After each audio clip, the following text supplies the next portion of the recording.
Welcome back to Bloomington, Indiana. Michigan State against the Hoosiers. Janine Edwards will work the sidelines for us. Let's check in with her right now. Janine? Well, Mike, as you said, a freshman quarterback making not just his first college start, but taking his first college snap today, Coach, and it's on national television up against one of the best defenses in the nation. What advice have you given Xander Diamant and how to prepare for this both on and off the field this week? Well, we're lucky he was here for spring. It's his first play, first start against a great opponent, but we're going to be aggressive, we're going to attack, we're going to put him in smart situations, and hopefully he'll just manage the game, take care of the ball. It's going to be a lot of fun. What are his strengths, and what can your offense do to help bring those strengths out today? Well, he can move around a little, he can make some plays, and he's got a lot of moxie. He's ready to play. Moxie! Yeah, I like that. Thanks, Coach. Good luck. He's got moxie, guys. He sure does. He's going to need it. Yeah. As you mentioned, the fifth quarterback, it was Nate Sudfeld who was injured last week with a shoulder injury against Iowa, and then his backup, Chris Covington, tore his ACL, unbeknownst to anyone until Sunday. Diamant did get a full week of preparation, but this is a whole different defense than he's seen at Venice High School in California. Kevin Cronin kicks it away, and Shane Wynn, number 3 all-time in kick return yards in Indiana, decides they'd rather have it at the 25. Here he is, number 12, Xander Diamant, the LA City Player of the Year as a high school senior. 3,501 passing yards, 47 touchdown passes at Venice High School.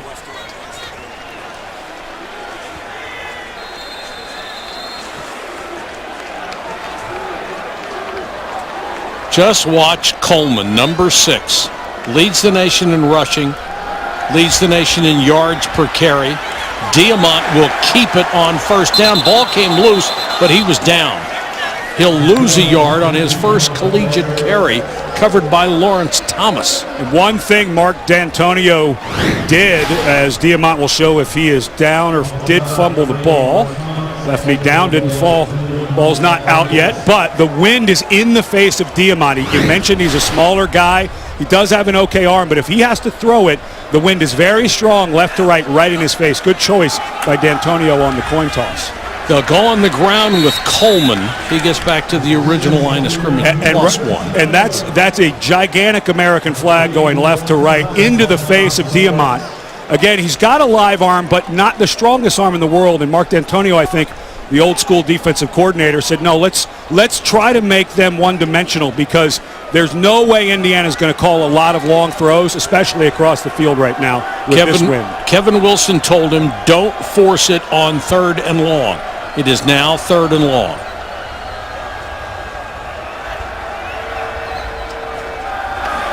And they'll swing it to Coleman. Across the 30 to about the 32. That'll be shy of a first down. That could not have been managed better by the coaches and the young quarterback. A couple of runs. I like letting him run it first to get the bugs out. And then that throw was just a simple called swing to Coleman, and Coleman nearly picks up the first down. Great management of the first series for a true freshman's first snaps. Eric Toth will kick it away, and McGarrett Kings is deep for Michigan State. He waits back at his own 26-yard line. Toth into the wind. Tail dragger that gets a sideways kick and goes out of bounds near the 31-yard line. 38-yard kick, no return. This is Connor Cook, who now has 13 touchdown passes for the season. That gives him 36 for his career, and that moved him past Brian Hoyer for number 7 all-time on the Michigan State record books. He's also number 10 in passing yards with more than 4,100 in his career. And it's amazing to say this, but Michigan State is all of a sudden becoming quarterback U of college football. They're littering the NFL, and this guy looks like next in line. Cook throws. That was a dangerous pass with excellent coverage. Lippett made the catch as he went to the ground, but the guy who's going to be shadowing him all day long is Bennett, and he's good. Did you see Tim Bennett? He said, you got that by an inch. What a great catch by Tony Lippett. Oh, my goodness, he kept that off the ground. And then 24, as he was breaking away, said by that close. But this guy Lippett is elite. He's one of the best I've seen this year, if not the best. And it looked like defensive tackle, Darius Rayner, jumped Offside. Defense, number 99. 5-yard penalty results in a first down. The thing about Bennett, you saw the close coverage on that last pass. He led the nation last year in pass breakups. And so far this year he has several. That's 9th in the country with 8 pass breakups. And just terrific. I mean, he literally was in coverage and missed it by an inch. I love the competitiveness. Langford. And you're going to see this Indiana defense isn't all that bad. David Cooper, a transfer from Coffeyville Junior College in Kansas a couple of years ago, makes his first stop. Well, you know the guys for Michigan State, Tony Lippett and Jeremy Langford, they're no secret. But you mentioned how much better this Indiana defense is. Bobby Richardson, big body guy who can run around. And I was impressed by T.J. Simmons, middle linebacker, how quickly he can read. He has good speed to the ball. This is a front seven. It was like Purdue last week, better than you would ever suspect. 2nd and 10. Cook with a short set, throws. Somehow it's caught by McGarrett Kings. It looked like it got through 2 Indiana defenders. Boy, that ball looked like it was going to be picked, and it not going the other way. And it's T. Grace Scales, the freshman linebacker who jumps. Sorry, that's Flo Harden who jumped underneath the route, the outside backer. And Harden, if he's a safety, maybe makes that pick. Ball got there a little late. Connor Cook has to be careful. Both of those throws could have been picked. Yeah, little late, little behind. Cook can be very accurate when he's on. Early on, he looks like Zachary's off just a touch. 3rd and 5. Cook to throw, and he's got the first down to Kings. McGarrett Kings to the Indiana 39, a gain of 14. And the one thing that when you watch Connor Cook and you study, when he steps into the throw, when he has good, solid weight transfer, the ball just comes off effortlessly. The ball spins nicely, it's accurate. Where he gets himself in trouble and will kind of show through the game is when a little bit of pressure or he gets up off his feet and gets a little jumpy. Langford on first down, dragging a tackler with him to the 32. Nice block by his right tackle, Cody Keeler. They are not playing their starting center this week, Jack Allen, who had an ankle injury last week. They're holding him out one more, expecting him to be ready for Michigan next week. And that was Jack Allen who hurt his left leg against Purdue. And now they have Connor Cruz in there at center, who moves over from guard. Travis Jackson at left guard, and then you get Donovan Clark at right guard. 2nd and 3, Langford off left tackle, cuts it back over the middle. Langford, 20, 10, stiff arm, 5 to the goal line, touchdown. 32 yards. And he took Tim Bennett into the end zone with him.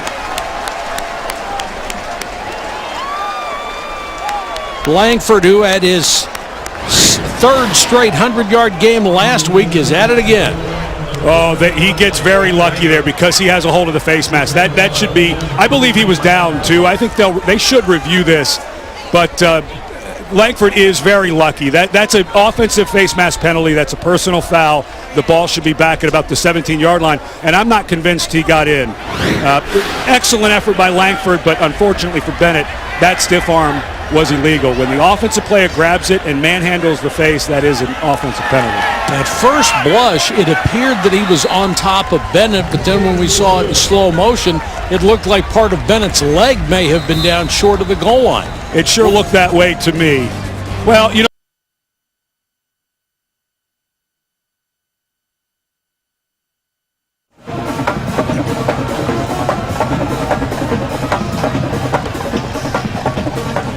let's go back and put a button on this last play. Jeremy Langford, who reaches out and grabs the face mask of Tim Bennett right on about the 10-yard line right there. And now watch as he starts to push the face mask. This should be, and it's a hard call. The official has the pylon, needs to be looking if he goes out of bounds. A foul here, it was missed, but again, easy to see why it's missed. But it looks to be Langford's knee is above the ground as the ball crossed the plane. So we said it may or may not be a touchdown. Was a touchdown. And understandable that you would miss that as the official was trying to get to that pylon. But what a terrific finish of the run by Langford.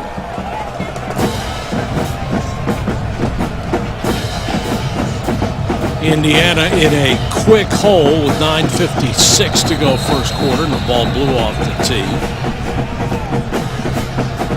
Well, we're getting close to Halloween. Maybe Lucy's out there with the ball. Linus falls for it every time. No? It is really windy. It is getting a little colder. It is getting a little colder, so the ball's a little harder. You know, we've talked about Diamant being from California, not used to this cold, not used to this wind growing up in Southern California. It becomes a real issue for Indiana in this first quarter. Wynn and Roberts are deep. Wynn retreats 5 yards in the end zone. We'll take it there. They'll start from the 25. You know, when you study guys who have never played before, now there's this thing called YouTube. I think you've probably heard of it. Yes. Well, this was a highlight reel put together by Diamant in his high school and showed some of his running skills. This is how guys are recruited. This is how you get to know true freshmen. He showed a little bit of swagger we were talking about earlier. But the one thing you noticed, the guy throws a great deep ball. Every play he had some practice video, but that's how you get to know a guy like that now. That's what Mark D'Antonio and his staff was looking at, was highlight reels that a lot of high school players now put up on YouTube. All right, you got his feet wet on the first series. Now you go back to your bread and butter with Tevin Coleman, but you know he's a marked man all day long. Ed Davis led the defensive charge. But this offense is so much better over the last 3 years, especially up front for Kevin Wilson, a former offensive lineman at the University of North Carolina, coached that early in his career. They have built up front here. They've got about 8 or 9 guys who can play, so they're not going to be one-dimensional running, but they do like to run it. Diamant wants a screen. Nothing there as Coleman is wrapped up, and our first chance to check in with Reese Davis. Reese.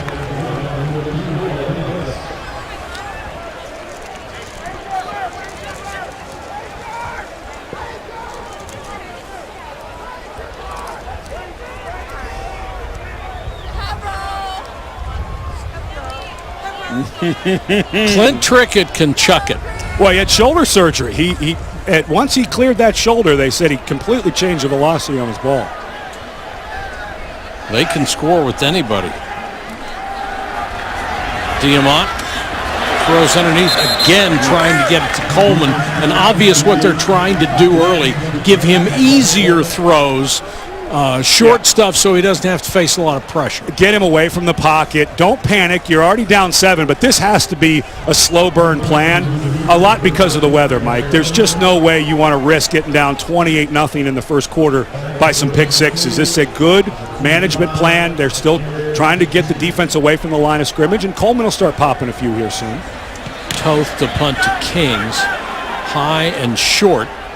Kings comes up, makes a fair catch at the 38-yard line. 34-yard kick into the wind, no return. 7-0. Indiana trails Michigan State halfway through the first.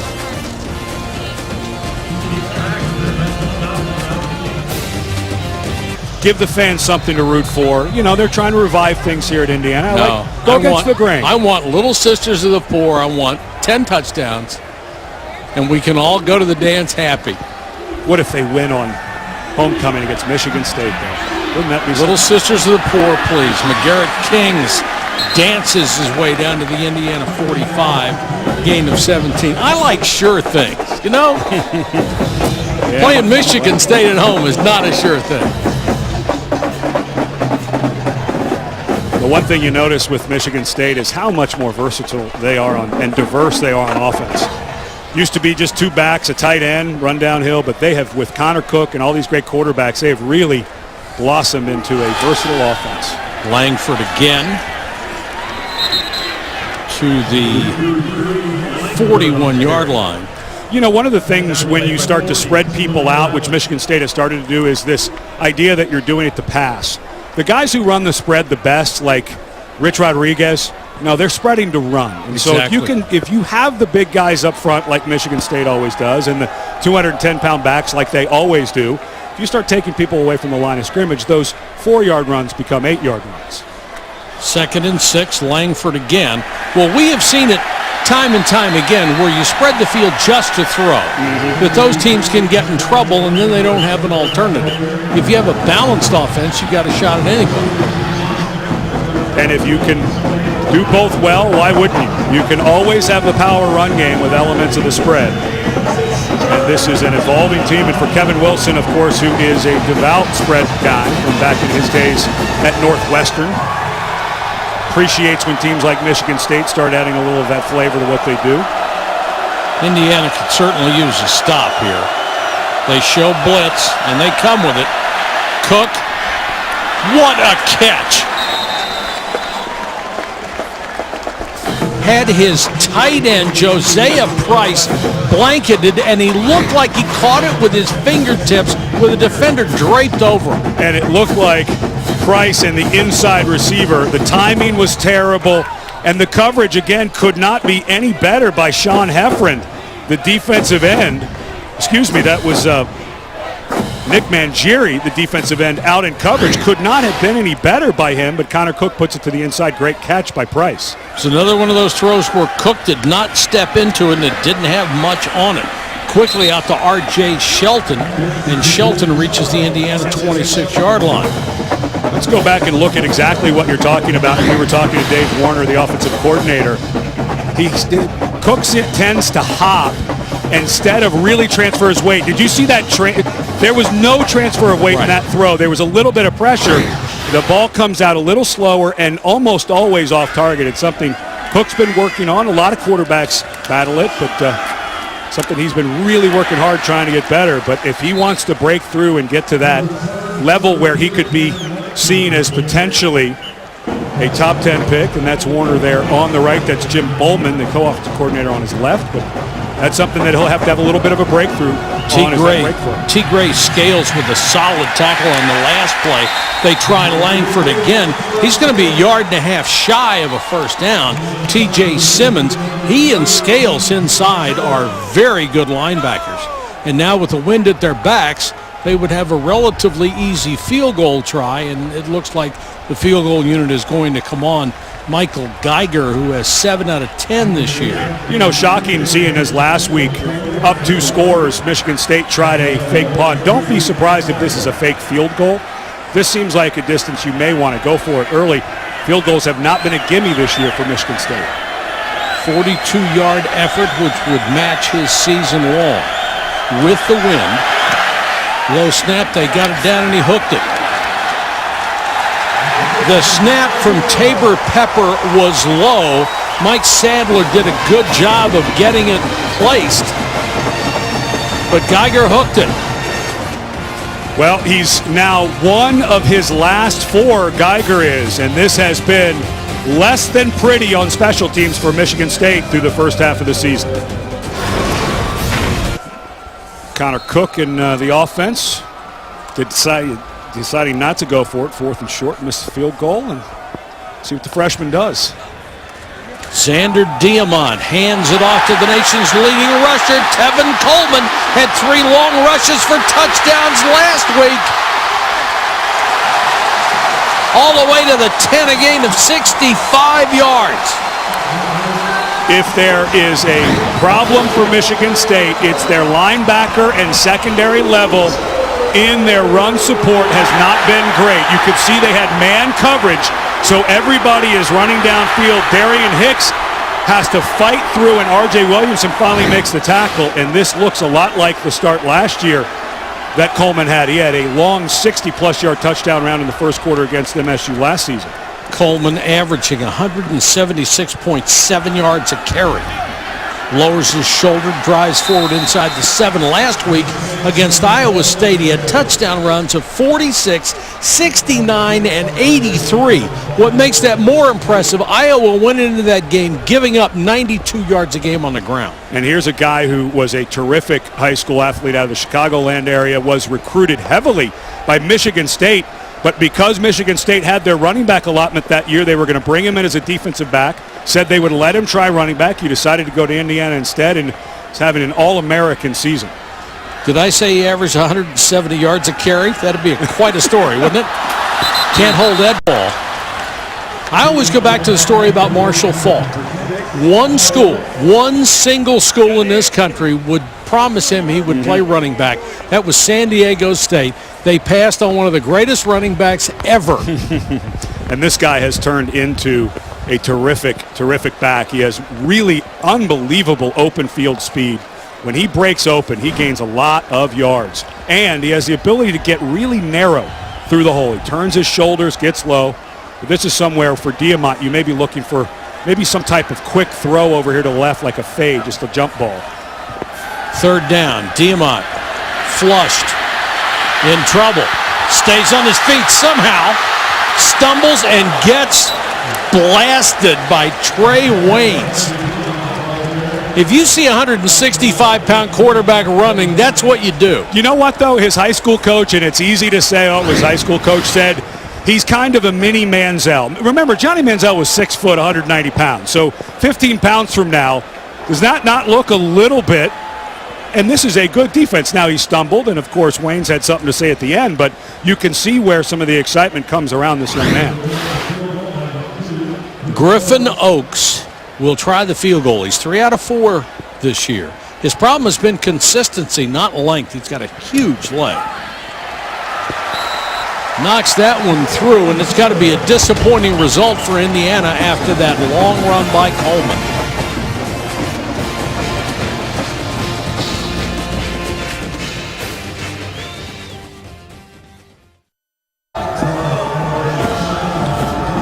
(7-3) Michigan State on top of Indiana. And the Spartans will get the ball back. We have already seen the firepower of both ball clubs.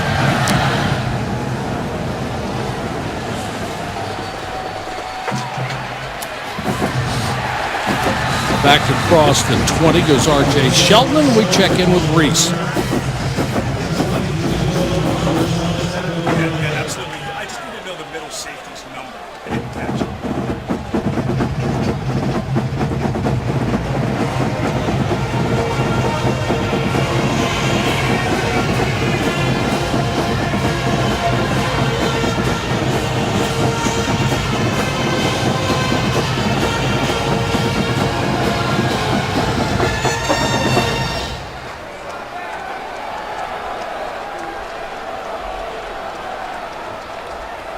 Reese White's an All-American in my book. I've seen that kid play a couple of games. He's just awesome. Nick Hill, nice run for Michigan State in relief of Langford. Let's go back to that long run because this is an issue for Michigan State. The middle safety, for some reason, is going to bail over to the 3-receiver side. Now, on the top side, there was man coverage, but it's just hard to tell why you would bail your middle safety over to the middle of the field. Williamson, it just opened up that entire side. Now the defensive line, the linebackers need to do a better job, but that middle safety bailing over that side, going 4-3 was a little confusing to me. Hill again. It hasn't been easy to run up the middle against this Indiana defense. T.J. Simmons again filling the hole. Well, the big difference for Indiana is they've been able to get some size inside at that defensive tackle position. And they've got a new defensive coordinator this year who I think's made a difference too. Brian Knorr, who they got from Wake Forest. They let Doug Mallory go, and Knorr succeeded immensely at Wake in his defensive scheme.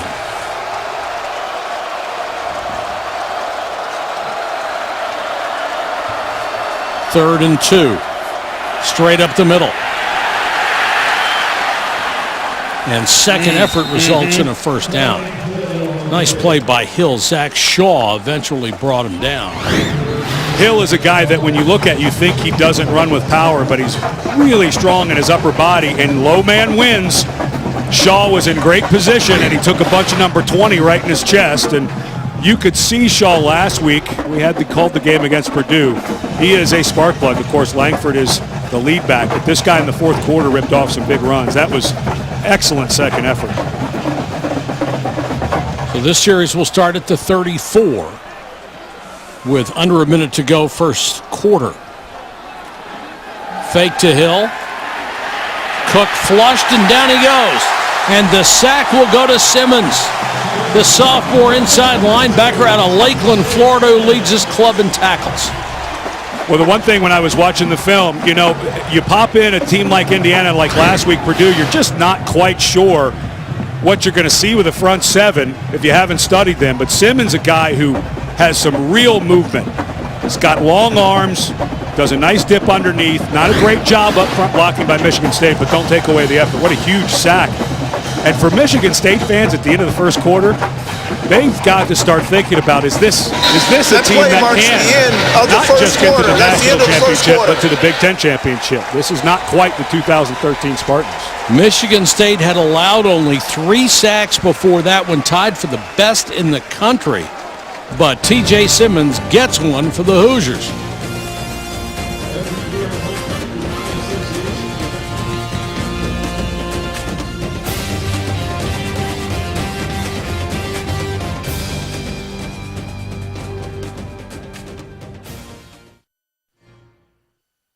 Can spit into it, it's worth playing for. Well, I've heard that the loser, if you go over, it's like the old Oaken bucket, you run across the field to get it. The loser, before they come get it, has to drink the contents before they hand it over. Whoa. Now, nobody wants to lose. It's big stakes. Go.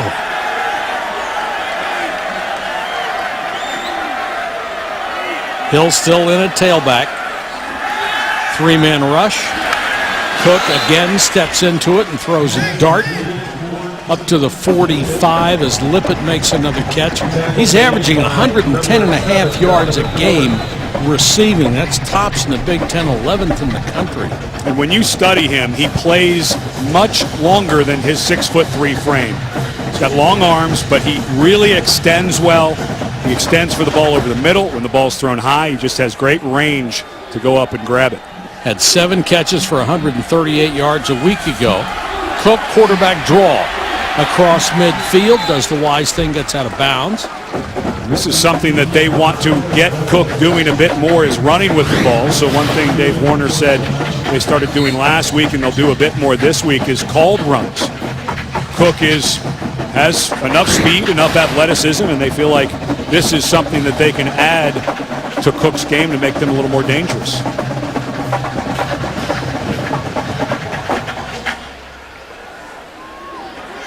Second and a yard from the Indiana 46. Hill breaks a tackle, reaches the 40 for a first down. Looked like he got through David Cooper, the weak side linebacker, and Ralph Green, the third, chased him down from his nose guard spot. You can just tell the depth when a coaching staff has been around and done as nice a job as Mark D'Antonio and his group at Michigan State. That's your second string running back in there, and you're just, and Langford's an elite guy, just not missing a beat. It's a nice luxury, and that's why he won't roll up scores at the end of a ball game against an outmanned opponent as the pass is overthrown for Lippett, because he wants to play his second and third team guys, because at some point he's going to need them. Yeah, and it also helps you in recruiting. Let's watch the footwork. Another throw that was off target. Boy, oh boy. Yeah, this is a habit that he really is elite. But he was hopping a little funny there on his right leg. Let's see if was just mad about the throw, but he's got a bad habit of even when he can, he still doesn't transfer his weight all the time. I've never seen anybody just go up on their tiptoes to throw a pass. Hill on the misdirection, stays in bounds. And inside the 15-yard line, walked the tightrope. Donovan Clark led the way, the pulling guard. It's a gain of 25. Both guards do an excellent job here. Watch the left guard, Travis Jackson, gets right on the edge, seals it up, and Donovan Clark gets a nice cut block. Good job by Hill, and I like the cut back there. Don't step out of bounds. Excellent job by both pulling guards. He stepped out just a touch there. Well, when you get a 306-pounder out in front of you, that's pretty good escort service there. And this is, remember, they're down a guy. Jack Allen is out today's ball game. Cook with the fake throws for the end zone. Too strong for Jamal Lyles, the backup tight end.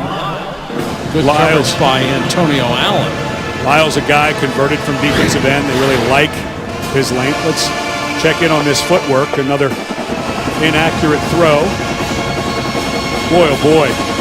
Just has a really hard time getting that weight transfer, and that ball could have had a little more air on it, and you've got to keep it in bounds. So You know, something that if the quarterback coach who's down on the field, Brad Salem, was upstairs, maybe would be able to see and they could correct, but not good on his footwork today. 11th play of the drive. Shelton on the fly sweep to the 10.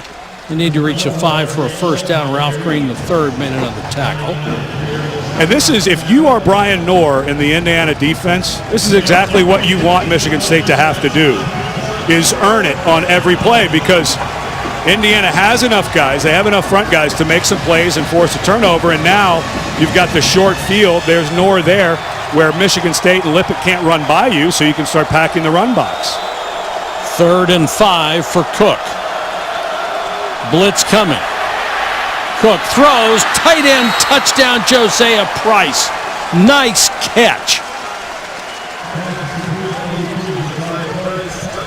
He's the best blocker of the tight ends, but he's got pretty good hands, as you just saw. Well, you started to see, we mentioned Lyles before. Price, there was a bunch formation, and it was basically a block route by the inside receiver. Michigan State lucky they got away. Good last push there. You know, it's that Conklin, if he doesn't turn and get that one push, he probably gets his quarterback hurt. So the left tackle doing a nice job bailing out, saving the hit. Geiger for the point after. And it's 14-3 after a 5-minute, 20-second drive that took 78 yards. You said Indiana wanted to make them work. They did, but it paid off in a touchdown.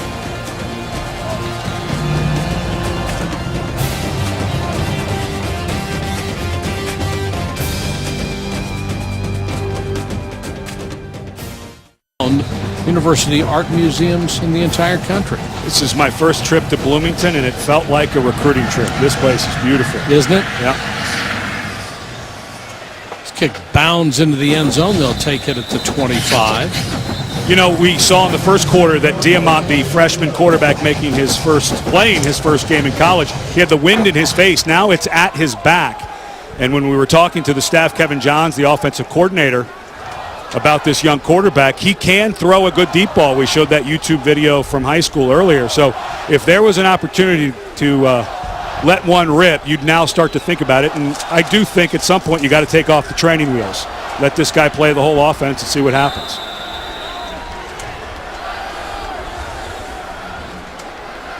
Coleman is his running back, number 6. End around. Wynn got speed. 40. Shakes it, tackle, midfield, still on his feet. Wynn's got a chance, and he goes all the way. 75 yards.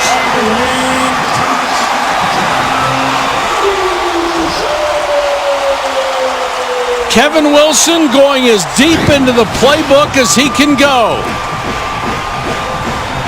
Diamont throws the block that sets it. Wynn, as fast as anybody Michigan State's seen all year. Just missed tackles. Does he go out of bounds? Nope. Trey Waynes came in, dropped his head, came off balance, and then it is a foot race. What a great block there at the end by Simi Cobbs, coming over and nudging Darian Hicks. Great effort. And all of a sudden, what happens to that momentum? Old Mo is wearing crimson and cream right now. 75 yards.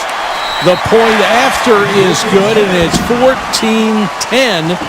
Indiana closes within 4. This is the second week in a row that we have met with coaches who felt very confident about their chances against Michigan State. Indiana has guys to hang.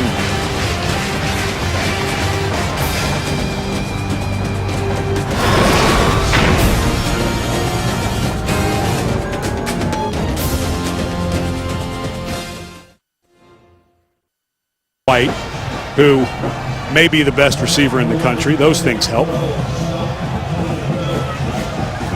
Oaks will kick it away. 2/3 of his kicks this year have resulted in touchbacks. He and Del Grosso both with big legs. Shelton and Hill are deep for the Spartans. Shelton from the 3.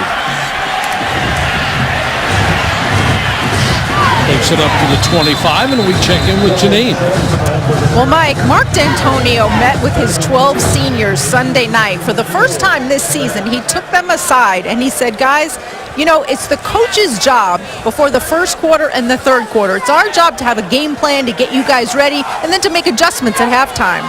But the second quarter and the fourth quarter are on you guys. And senior linebacker Twan Jones told me that was the first time all season coach has told us that. He said it's up to us seniors in those two quarters to keep everyone's energy and enthusiasm up, no matter the score. Guys. Janine, that's leadership. Langford back in at tailback. He'll get the ball and get nothing. Nate Hoff, the nose man. And the reason it is an issue is that Michigan State this year in the fourth quarter has not been very good, especially against top competition. Oregon, you can say that was Marcus Mariota playing as well as he could play, but Nebraska, there was a fall apart, and last week we saw at Purdue a bit of a fall apart with an interception by Connor Cook when they were up 2 scores, and then a couple of long runs, one for a touchdown, and so they've had their struggles in the second and fourth quarter especially. Blitz coming, and they'll go with the screen to counter it. Burbridge gets his first catch of the afternoon. Burbridge looked like he just fumbled out of bounds there. So Run back to the spot the fumble. That's third down. And because the ball went forward, the ball backs up. So instead of a 3rd and short, this is actually a good job of officiating. This is one that you bring back, and now 3rd and 4. And this has been a passing down for Michigan State. They have not felt comfortable running the ball at this distance. Cook will go on the draw. Langford is stopped short, and there's a flag down as well. Chase Dutra came up from the secondary to get the big hit. And Cruz, who's getting called for the hold, is over there pleading his case. You could read hold on 54. But this is a real problem for Michigan State. When we were talking to Dave Warner, the offensive coordinator, last week before the game against Purdue, and then this week. Holding, offense, number 54. Penalties decline, 4th down. Well, and there's Warner on the right, but this down last year was a rundown. 3rd and 4 or 3, 4, or 5 was a rundown, but of course you lose 2 guards in the middle to graduation, and Dan France and Blake Treadwell, and the strength of last year's offense, and it's still good in the middle, but not quite what it was, and not able to get the push. And then you have Jack Allen, your starting center, out from last week's game, a left leg injury, and that's a big miss there. He's available only in an emergency. Win. Fair catch, goes to the turf to secure it after a 41-yard kick. So Indiana has fought its way back into this ball game. And let's take a look at the Aflac trivia question. Can you name the 3 Indiana players to finish in the top 6 of the Heisman Trophy voting? Of course, that is relevant today because of Tevin Coleman. Coleman started ending up in some conversations this week in some of the Heismanology polls on ESPN. You're starting to see Coleman's name come up, and he's already busted 1 big run. He gets 150, 200 against Michigan State. You have to start thinking of this guy. Of course, with Todd Gurley out, suspended indefinitely for signing autographs for pay, apparently. That changes the whole dynamic. Melvin Gordon having a nice season, but Coleman tears up this Michigan State defense before the end of the day. We'll start hearing him a lot. Coleman up the middle, and I know everyone in Iowa would vote for him after what he did to them last week. You know, and I watched that tape, and we had Iowa last year, Mike. Kirk Ferentz has really built a solid defensive front. They have big bodies who can play. And, of course, the thing with the speed offense, you go visuals to call your plays. But, yeah, Coleman went for 215 against Iowa. That pass off target to a wide-open Nick Stoner from Diamont. Looked like Diamont had a hard time with that ball. Maybe his arm was hit. But here are the names, of course, Gurley out. Amir Abdullah, who was shut down, stonewalled by Michigan State, held to 45 yards in that game a couple of weeks ago. But Coleman could add to his average. If he increases his average against Michigan State, how impressive would that be?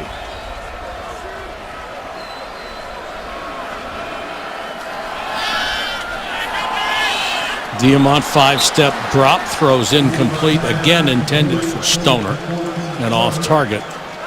And that will bring on the punt team. And that's disappointing there. This is a young man who, yes, he's a true freshman, but you have the out cut for the first down. And you can see that was great. Kevin Wilson very calmly shakes his hand. He just missed the throw, and you're going to see that for a younger guy. But for Indiana, bummer that they have to put their defense back out because that throw was open for a first down, and you've got to think if you have Nate Sudfeld, maybe it gets completed. And the coaches are very conscious that they have to be supportive of that young man. No matter how it's going, they're going to try to pump him up. And that's exactly what they're doing. That was 42-yard punt.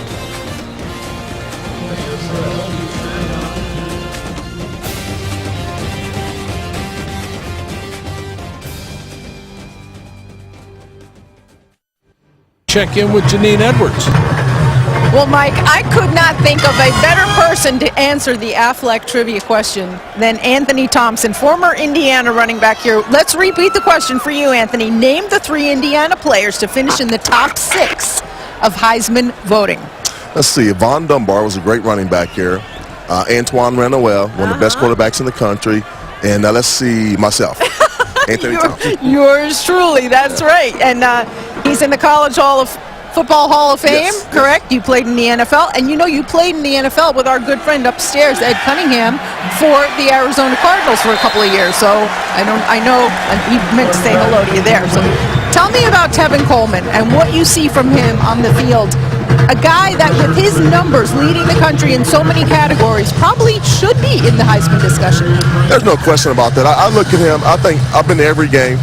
And what I see with him, he has a breakaway speed, and he's probably ran over 50 yards this year more than anybody with his speed and acceleration. He knows how, what I call, get skinny through the hole. Oh, yeah. Yeah, and I think he's a tremendous player. Another guy who, of course, won the Heisman Trophy last year is Jameis Winston. He's back in the discussion again this year. You don't have a vote in the Heisman, but if you did, how would you compare what he's doing on the field with some of the off-the-field clutter that's going around surrounding Jameis? You know, I'm in the camp of that, you know, you have to be a good role model. That's the camp I lay in, and so I just think he has a lot to learn off the field, and I think has good coaches and mentors at Florida State. I just hope that he continues to listen to those guys that really love him as a person. That's good advice. Now, here, Indiana, Kevin Wilson is in his 4th season as the head coach. Your thoughts on the direction this program is going right now? I think he's building a solid foundation. I think the kids are taking along his attitude, a tough guy and knows offense. He's smart and has a great coaching staff. So, the sky's the limit for us right now. All right, thanks for joining us, Anthony. And there was the correct answer to that Affleck trivia question. Guys, if anybody knew it, it was going to be him. You bet. You know, Kevin Wilson has had a better record every year. This is his 4th season. The injuries at quarterback may come back to haunt them before this is over. But this was going to be the year when they made their first bowl trip since 2007 as Langford tries to get outside and can't pick up any yardage. And it's really a shame that they lost their starter. And Langford gets up a little gimpy. At the end of that play, he got twisted up. Good pursuit by Dutra, but running a little gimpy. It looks like maybe he's favoring that left leg. Now you have 3rd and short. This has got to be a rundown, you think. But careful, Connor Cook. Kind of shocked they're going spread formation here on 3rd and 2. Just shocking this is not a rundown. Cook swings it to Hill and overthrows him. A very inaccurate first half for the junior quarterback for Michigan State. I just don't understand when you have a backup like Michigan State does in Nick Hill, why you don't have him in the game running it. But that's just, Connor Cook is just off today. And Michigan State right now doing just enough to leave Indiana all the hope they need to win. And we just saw the trend of Indiana and how much better they are. I was shocked when I started studying them yesterday how solid the Hoosiers are in many positions. So it's very dangerous for the Spartans. Sadler to punt to Jason Harris. Fair catch the 18-yard line, 44-yard punt. We check in with Reese Davis.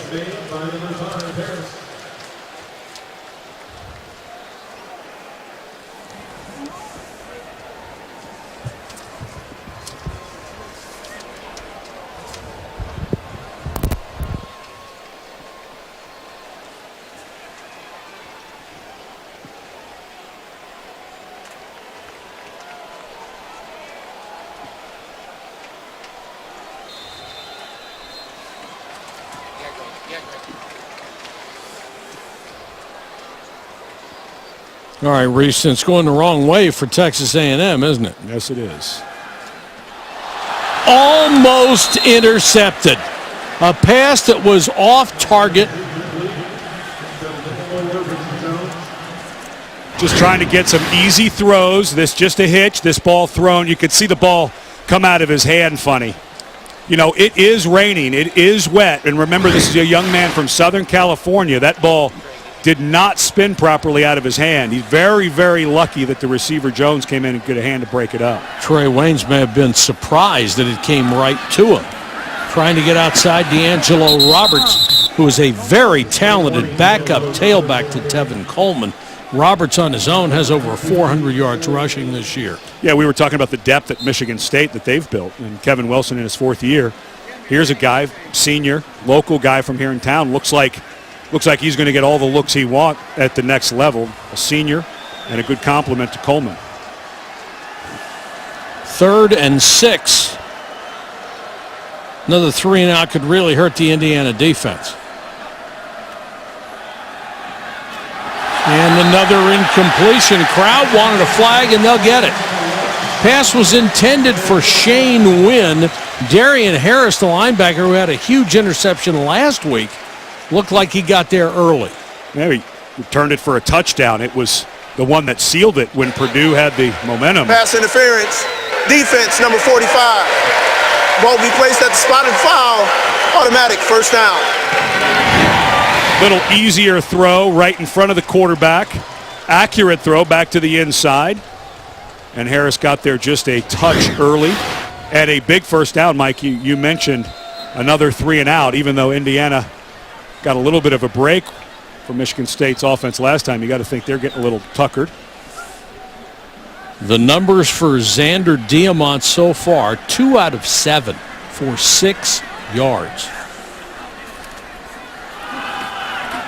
Roberts, nowhere to go, swarmed under by Green and White.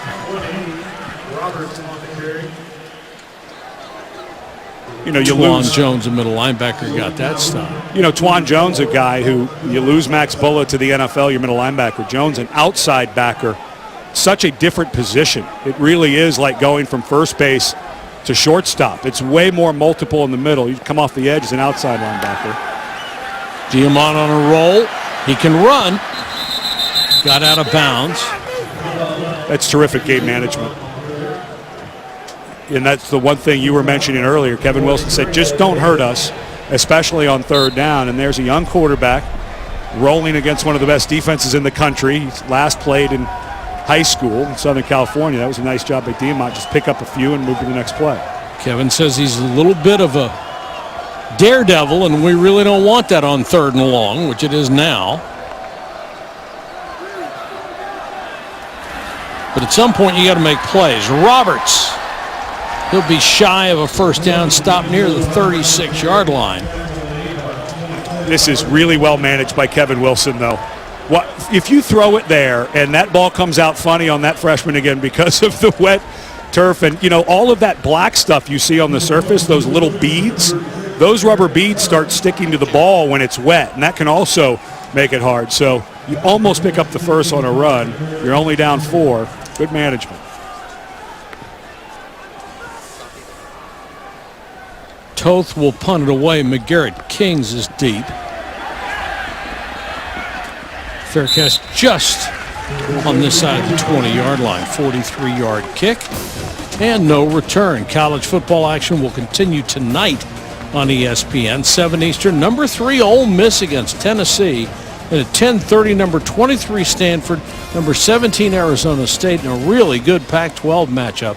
Both games also live on Watch ESPN. I think we'll learn a lot about Ole Miss. Tennessee's much improved under Butch Jones and his staff.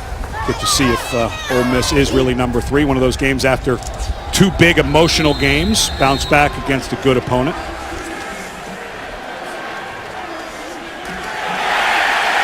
They give it to Kings on a misdirection play. He's knocked down in the backfield. This Indiana defense has been inspired in this game. Right on the inside there is Ralph Green. Excellent job He knew this. It looked like he knew the snap count, and the back block by the center couldn't get there. McGarrett King's on the other side. Nothing doing. Well, they're pumped up on homecoming. And where is the inside run game for Michigan State? You know, this has been, a lot of the fans are starting to wonder about the offensive philosophy sometimes matching what they have. But that's 2 plays in a row. One was a fly sweep, the other one a throw, where you have a guy like Langford, you have a guy like Hill, a little confusing when the momentum's changed, trying to sling it around the field a bit.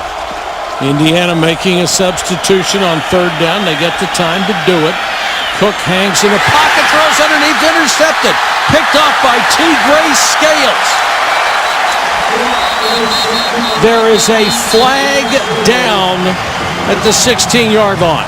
Flag looked to me like it was dead ball after the play, but this has got to be heart-wrenching for Michigan State fans. Connor Cook threw an interception last week against Purdue when they were up 21 points and on Purdue's 21-yard line going in to make it a 4-score game, and now the momentum's changed, and Cook does not see the true freshman linebacker After underneath. the interception, personal foul, block below the waist, intercepting team number 53.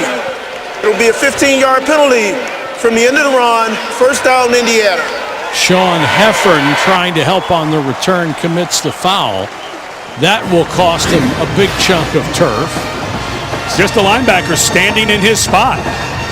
And the receiver's not there. Lippett is completely covered on top, on bottom, and the receiver. And Connor Cook locked in. This is the thing that the coaches talk about. He'll occasionally do because Lippett is so good. His eyes are moving a bit, but they're over to that side of the field. Scales, a true freshman who they really like. This is a guy who made a stop against Mizzou late. He also had a big interception against North Texas now, a humongous interception. And you see some of the athletes in Indiana start to have it, but this Cook is just having a really tough day so far. The switch to the 3-4, I think, is something that's going to help Indiana down the road because it's easier to get linebackers than it is big, talented defensive linemen. You go to 3 linemen on your defense, and you can go find the 6'4", 230 guy to play outside linebacker. There's a lot of those type of athletes around, and this defense getting much better. Scales, clearly a guy that they feel they can build around. Diamont, the true freshman, gives it to Coleman. Coleman straight up the middle, inside the 10. Number 6, Boy, does he break big runs. That was for 30. And where was the middle of the defense? When you study this team time and time again for Michigan State, guys are out of position. That time it looked like the safety Monte Nicholson, the strong safety who's been switching time with R.J. Williamson. It looked like that time he came up, had a bad angle, and this guy is having himself a year. That is his 9th straight 100-yard game. That leads the nation.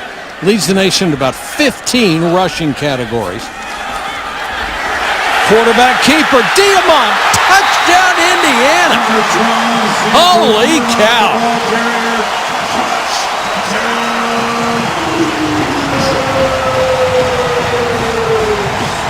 His dad and his stepmother making the trip from LA after they found out this young man was going to be the starter. Welcome to the Big Ten, all 6'1", 170 pounds of you. Nice to have an All-American running back to hand the fake off to, yes. Isn't it? Who's already gained 107 yards. Masterful job so far by Kevin Wilson and his staff, managing a young man who came in during spring ball, so he knows the offense. He has some command, obviously has a ton of confidence, but you know what you have. You have a great runner, Tevin Coleman. He busts one long again. You come off of him and you let a guy who can run, and Diamont run with it and walk in. The point after puts Indiana up by 3, and maybe you were right about your choice of homecoming opponents. Coleman is so good when he gets in the open field. Almost runs away for a touchdown, but it is the fake to Coleman. And then Xander Diamont, whose dad, Don, is a daytime TV star, becoming injured last week against Iowa. His backup, Chris Covington, injured against Iowa with an ACL tear. Trey Roberson, who was a part-time starter last year, transferred to Illinois State. Cam Kaufman had transferred in the spring to Wyoming, and now a fifth stringer trying for the big update. But let's go back to a big issue here for Michigan State is what's called gap security. Watch Twan Jones and Monte Nicholson. Jones runs right up into a lineman. Nicholson comes straight ahead, doesn't even see the hole that Coleman's going to run into. And talking to Pat Narduzzi, last year's defense understood we've got to have a man in every hole. This defense has not quite figured out if you have a gap, you need to be in it, and you need to run the play like the running back, and that's a young, strong safety and a new middle linebacker who don't quite have the feel yet. And we've seen that 3 or 4 times in the last 2 weeks where they simply run themselves out of the play. Langford can't get outside. Chased down by Tony Fields, the safety. Solid tackle. Here's Janine. With Xander Diamant's dad, Don Diamant, before this game. That would be Bill Spencer to all you Bold and the Beautiful fans. He told me ever since he's 5 years old, he's been playing quarterback. ESPN's been on in our house night and day. Pop Warner football. He was so competitive. He said, I told him last night, can you believe you're going to make your first start on ESPN against Michigan State? And then this morning he showed me a text he sent his son. It said, be yourself, stay calm, have fun.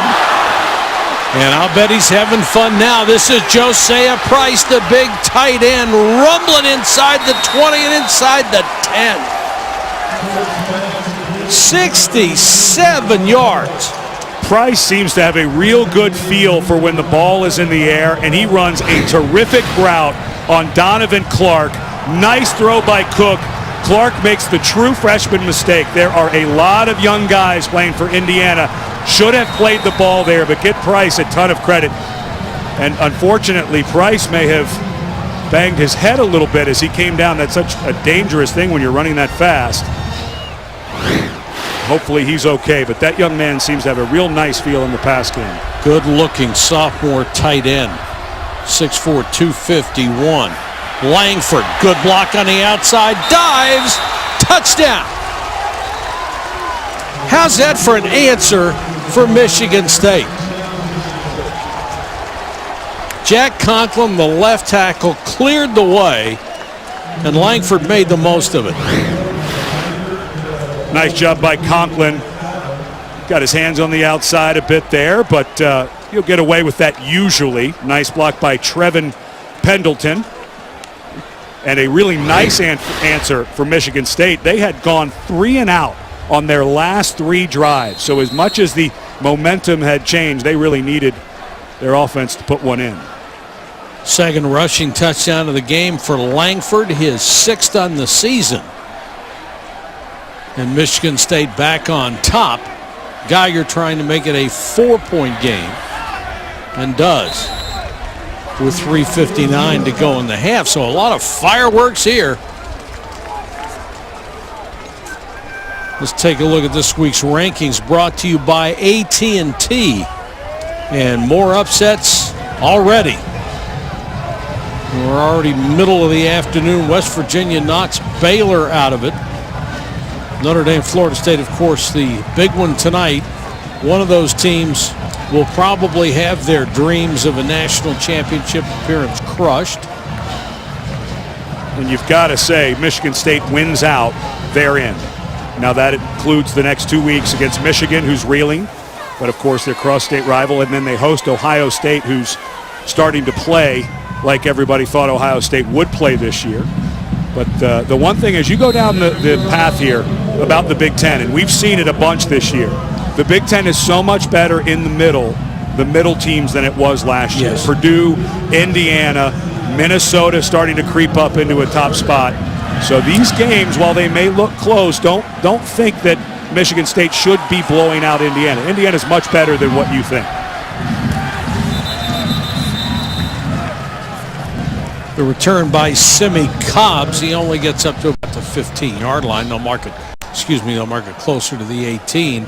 So here's some big games that are left for these clubs. Of course, Mississippi State and Alabama, they both can't get in the SEC championship, but we left that because if you do get to it, That's obviously going to be a key game, and I think that's likely to be against a very good Georgia team, even without Todd Gurley.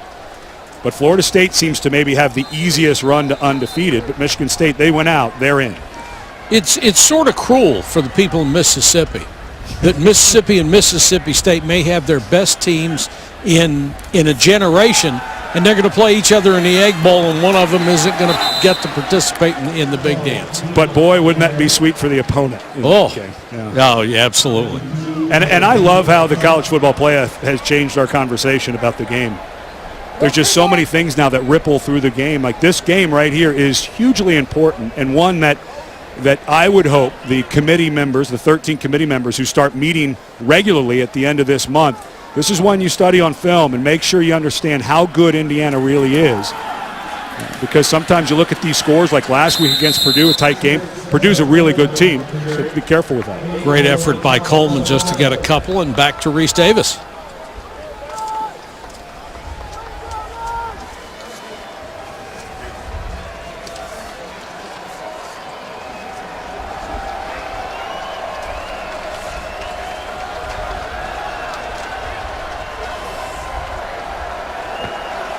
Thank you, Reese. Tiamat gives it to Coleman, who shakes one tackler but can't get enough for the first down, and they'll have to punt it away. You had the feeling that inside their own 25 they were going to be very careful, and we've got an injured Spartan. That's Trey Waynes. Yeah, that's a guy you can't lose. He's a starting corner, first-year starter with Darian Hicks. Gets up, looked like he's favoring that right leg. Working one-on-one there with Ricky Jones. And now that's a legal block. The head's in front. That's a completely legal block. And unfortunately for Waynes, he had his weight on that right leg. Not a dirty play at all by Jones. Unfortunately for Waynes, though, wasn't quite ready for it. If you get a helmet in the thigh, that can hurt.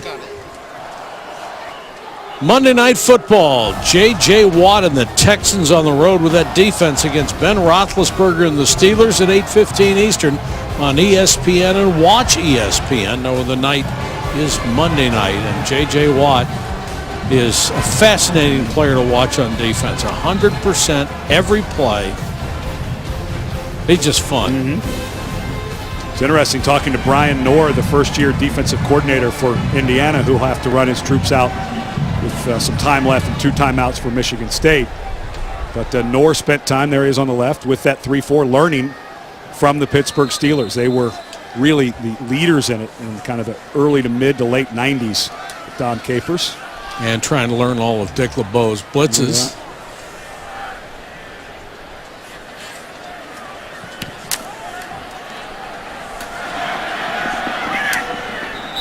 Fair catch called for, made at the 32. We check in with Janine. Well, guys, you had to be at Michigan State's practice the other day to really appreciate the special guest they had. Ben Affleck showed up. He is filming the latest Batman versus Superman movie in East Lansing, of all places. And so Mark D'Antonio had him come speak to the team after practice. He was there actually working out in their weight room. So he introduced himself by saying, "Hi, I'm Batman." And then he talked to the guys about taking care of business and finishing the job versus Indiana. And when D'Antonio was on his radio show that night, he said, "Incidentally, Batman came to practice today." That's good stuff. You know what that tells you, without a doubt? There is no kryptonite underneath East Lansing. But here we go for Michigan State with 2 timeouts. Get a nice first down completion. You'd love to burn some clock, but I think this is about a score in this drill. Cook having trouble finding a receiver. Now throws underneath. Lippett got it in between 3 players. Does this guy have a good feel or what? Yes, he does. It was this game last year where he made a really good catch on the sideline. His confidence grew. His work ethic just grew and grew as he went through the season to become a really nice leader. 4 catches, 45 yards. Hill to the outside. We get to about the 37-yard line. Now watch the clock here a little bit, but let's go back to last year. And Tony Lippett working on the side, makes a good catch, and everyone, the offensive coordinator, Dave Warner, all of the other receivers, all grew in confidence, and that room became a weapon. It was a bit of a sore spot at the time. They'd had a lot of drops at receiver, and Lippett with that catch, just the light came on. Lippett makes this grab his 5th, and there's a flag down. It's back at the 40-yard line, and one of the Hoosiers is down as well. Personal foul, shot block, offense, number 79 and number 20. 15-yard penalty from the previous spot, replay, second down. Cody Keeler, the right tackle, and Nick Hill, the running back, called for a chop block. We'll check in with Reese. All 22 are game. If you don't have it, I'll serve.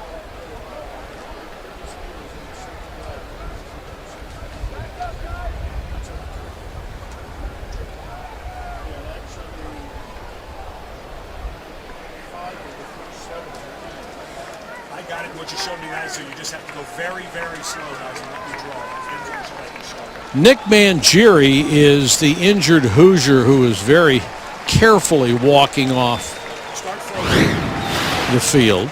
It's right here and right here. This is Mangieri coming in. This is a mistake. This is not planned. Cody Keeler does not know that Hill is going to come and cut block. Keeler's coming off, and unfortunately, that is why you call that penalty. A good call, not a dirty play, just a mistake by Keeler not knowing Hill was there, but big penalty for Michigan State. McGarrett Kings takes the throw to the outside, back across the original line of scrimmage to the Indiana 42. It will be 3rd and about 7. And you're not even close to field goal range, the wind in your face. So I think you'd probably go for it on 4th and 2 or 3. So if you're Connor Cook, you don't have to get it all. I don't know that the struggles with Geiger into the wind, you're going to try anything beyond about the 30-yard line. So this could be 2-down territory. You don't have to have it all.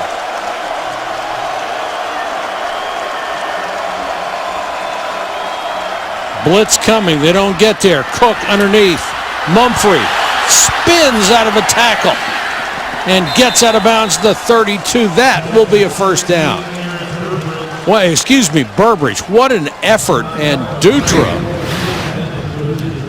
trying to get him. Yeah, Dutra just drops his head. You know, you've got to keep the head up. You hear the NFL with the heads-up campaign about safety. The biggest thing about dropping your head is it's terrible technique. It's impossible to tackle somebody when your face is looking at the ground. You end up going on the ground. But Burbridge, a guy, and that's a guy that they cannot miss. Tim Bennett, you mentioned as a corner, a guy that they can play one-on-one with. That would be a huge loss for Indiana. Cook with a pump fake, looks back the other way, throws, complete.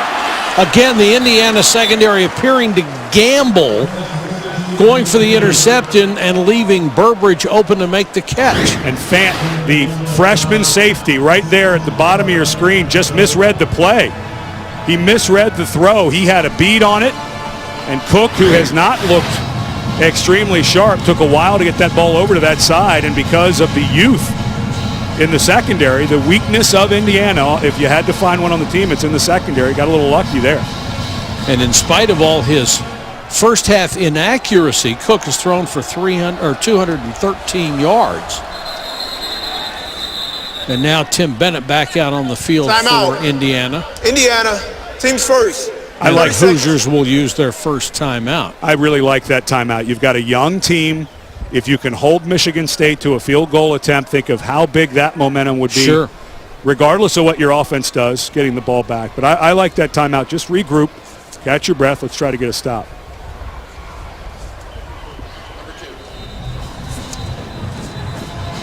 College football action will continue tonight on ESPN. First at 7 Eastern.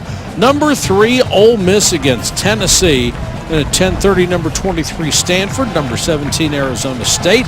Both games also live on Watch ESPN. We're at Bloomington with the leaves changing color and the Hoosiers football fortunes changing direction under Kevin Wilson, who has done a terrific job revitalizing a program that's had one winning season in 19 years. Cook throws underneath to McGarrett. Kings inside the 5, dives, touchdown. McGarrett King's getting more and more playing time. 6 catches for the junior. High school running back, and he shows you his stuff after he makes the catch. Cook this time on the field is a touchdown. The previous play is under further review. Excellent move. Now, here's the question. Did that ball break the plane inside the pylon? I'll give you an answer in 1 second. Yes, it did. And good job to take a look at that, but that does look like a touchdown. Now, if any part of his body had landed in the end zone or on the pylon and the ball is outside the pylon, that's still a touchdown. It's called goal line extended, where the ball crosses the goal line not essentially, but out of bounds. If your body touches in, they give you that extension. But there, because Kings was in the air and his body going out of bounds, the ball has to cross over the pylon or break the plane. And I think from this angle, it looks like it does. So you're not going to overturn what was called on the field, which is a touchdown. The shortest touchdown drive for Michigan State so far today. After further review, the ruling on the field, touchdown is confirmed. The shortest drive for Michigan State on offense, 68 yards. That's the shortest of their scoring drives. And they have some guys that can make plays. King's a guy that they've been trying to get involved more. They know he's good in space. We've already seen how much Burbridge is starting to step up. They've already got, of course. Well, what an entertaining first half we've had here in Bloomington. Now let's see how Indiana handles the young quarterback. 2 timeouts, minute 14. I think a lot has to do with this return.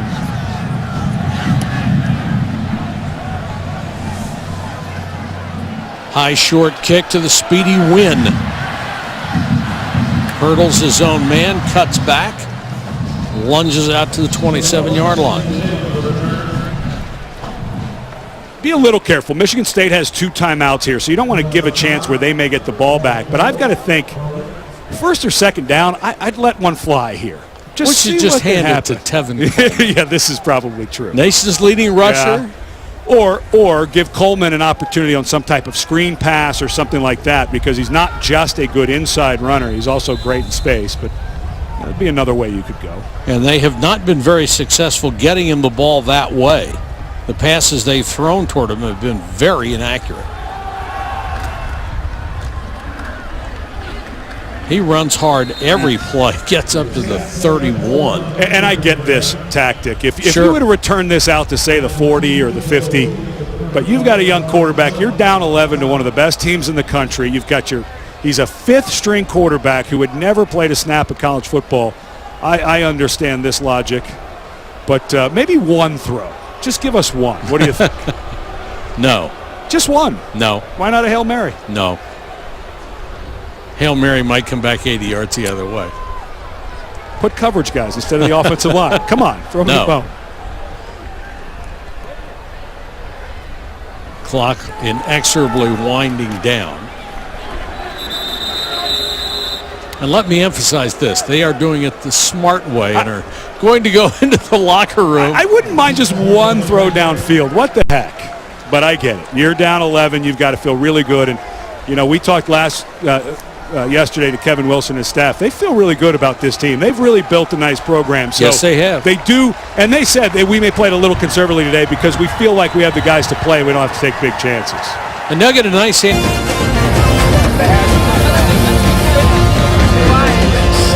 Homecoming in Bloomington, Indiana. We're at the half. Our score, Michigan State 28, Indiana 17. And with a 5th-string, first-time true freshman quarterback starting, a surprisingly competitive ballgame. We've been in this league now a couple of weeks, and the one thing that I mentioned the first half, this league is so much better, the Big Ten, than it was last year with these middle teams. Indiana and the job that Kevin Wilson has done, the fact that they have a 5th-string quarterback with the level of ability of Xander Diamant speaks volumes. Now, he hasn't made many plays, and for Michigan State, I think the real key here in the second half, they've got to get back to the run game. Connor Cook had a slow start there to the beginning, and this just feels like a time where Michigan State can line up and pound the ball a little bit. And early on, Cook was off target quite a bit. But Michigan State got the run game going. Jeremy Langford gets his second touchdown here with a nice finish of this run. And then Cook got going, was pretty good there in the second quarter. Went on a run, was 6 for 6 on a scoring drive there. Hits McGarrett Kings. But Tevin Coleman, over 100 yards so far, 2 long runs. And this long run set up a fake to Coleman, and then the aforementioned freshman quarterback keeps it close. And then Don Diamont, his father, here for the first game, celebrating. Bad snap past Cook, and he covers up back at the 5.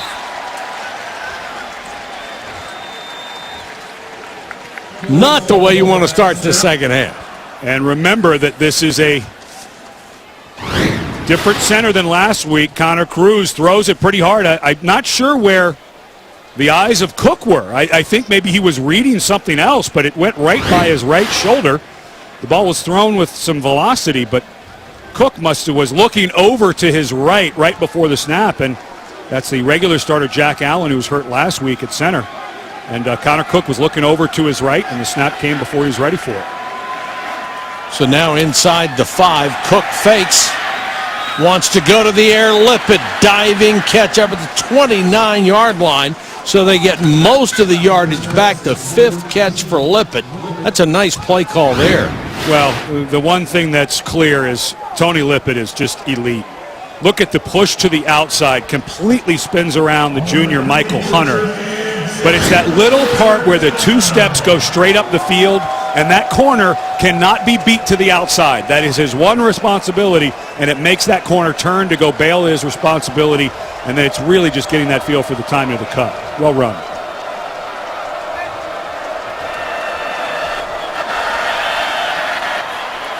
Cook with time over the middle. That's low and incomplete. Intended for McGarrett Kings, but he couldn't keep it off the turf, and pressure came from Latham, the 6'2", 307-pound tackle. Let's take a look at Connor Cook earlier in the game. Some of his throws that were inaccurate. He didn't transfer his weight. Nice job there. Had some pressure in his face. I'm sure that when they got to the sideline at halftime, or excuse me, into the locker room, but that ball just a little short, but the inaccuracy early in the first half was because of footwork. That time, good weight transfer. Sadler to punt to win. Pressure up the middle, but he gets it out of there. Good kick. Wynn driven back to the 17-yard line.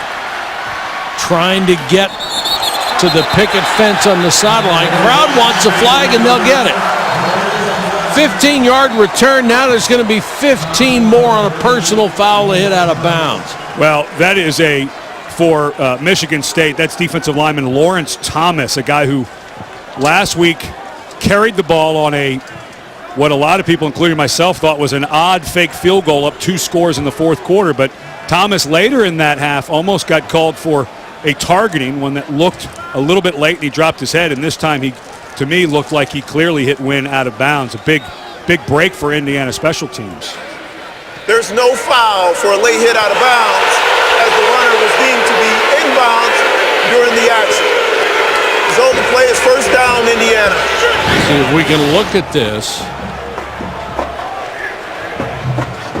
Well, I disagree with... He's only 3 yards out of bounds. Yeah, I like that the officials came together and talked about it. You want to get it right because it's big. But the other part, too, is that's targeting. Because he leaves his feet, he launches into the guy, and he drops his head and looked to me like he hit like the crown of his helmet. So I know you want to get that right, and it wasn't an egregious targeting, but I think you could have called late or targeting on that. But the late one was clearly the one that should have been called. Break for Michigan State. Well, what you hate to see him do is get together as a group, discuss it, and then blow it. Well, after they've called it right initially.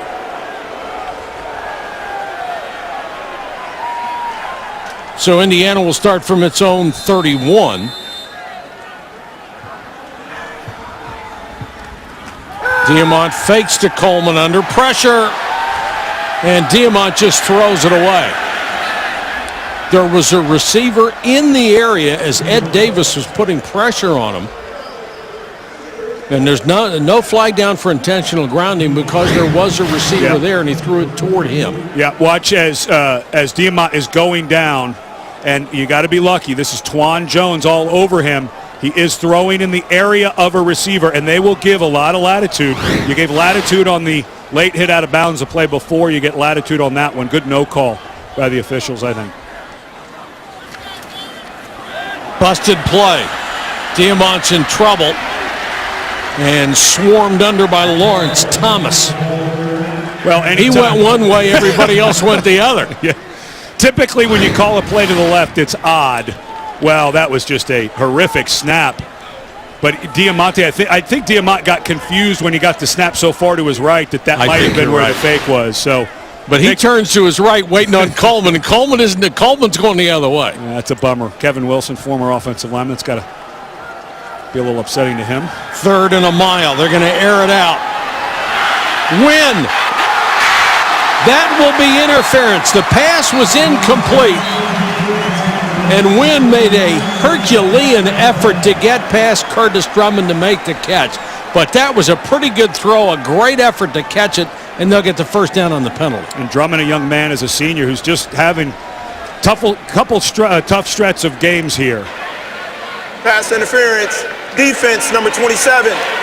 15-yard penalty, automatic, first down. But Drummond had a really tough game against Nebraska, missed an interception that became a big play that he could have returned for a touchdown had he caught it. Frankly, a brilliant job of grabbing Wynn's arm, because that's a touchdown or a long, at least a 40 or 50-yard gain instead of a 15-yard penalty. But exactly. Drummond, a senior, just not quite having his best stretch of games here against Nebraska, Purdue, and now Indiana. In the NFL, that's a spot foul. In college, maximum 15. Diamant slides in safely. And his knee brace, he did a slide. You see a lot of quarterbacks wear a brace on the left knee because that's their plant knee. So as they go to stride into their throw, he should just probably try to take this off. And Kevin Wilson telling him to come off. Nate Boudreau is his backup.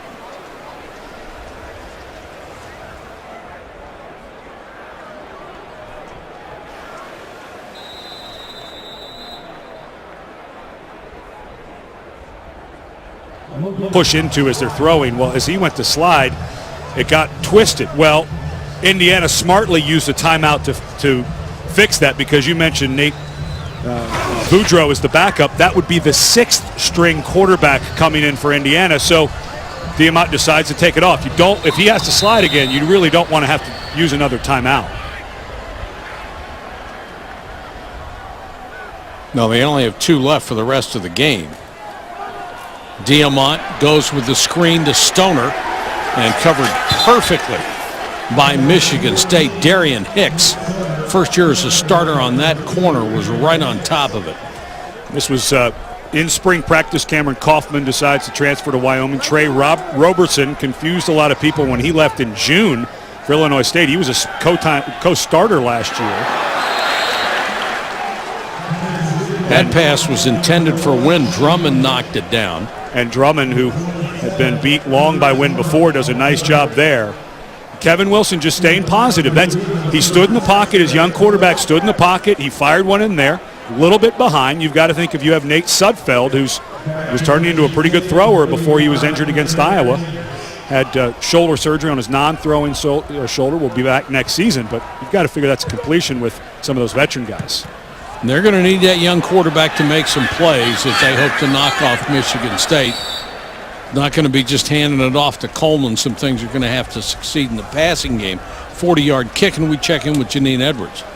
Well, guys, remember I had told you earlier how Mark D'Antonio met with his seniors last Sunday night and told them that keeping the energy and the enthusiasm up is on the seniors' backs. Well, coming out of the locker room, Curtis Drummond, the defensive back, was standing there with D'Antonio, urging his teammates to keep the focus, keep the energy. And D'Antonio did tell me 2 things they've got to clean up.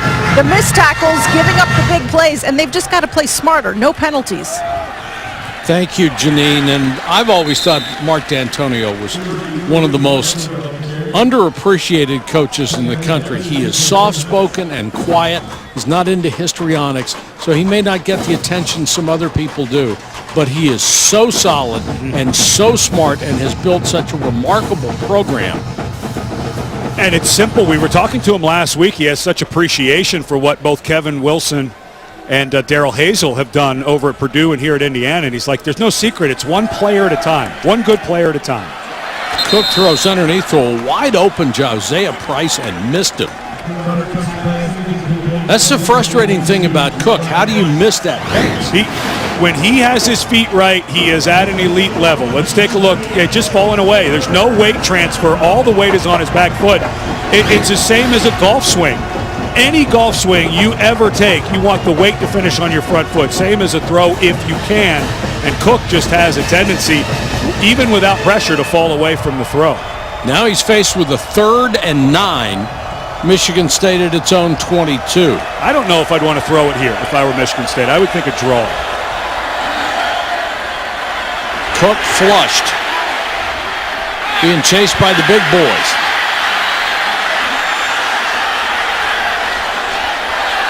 Lippett.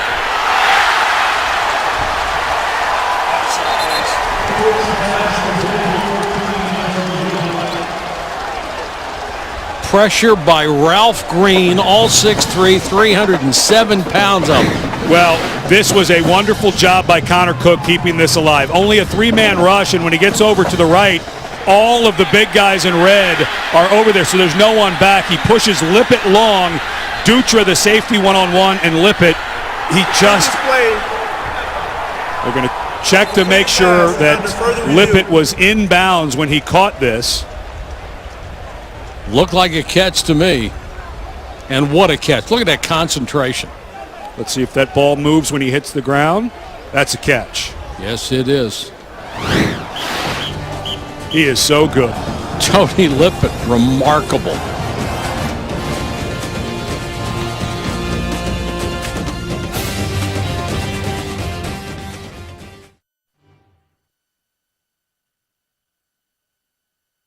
In Indiana. Came out here so many times when Bob Knight was the head coach. So many great memories of Indiana basketball. You know what? Kevin Wilson had an interesting point, though. We were asking about how he built this team.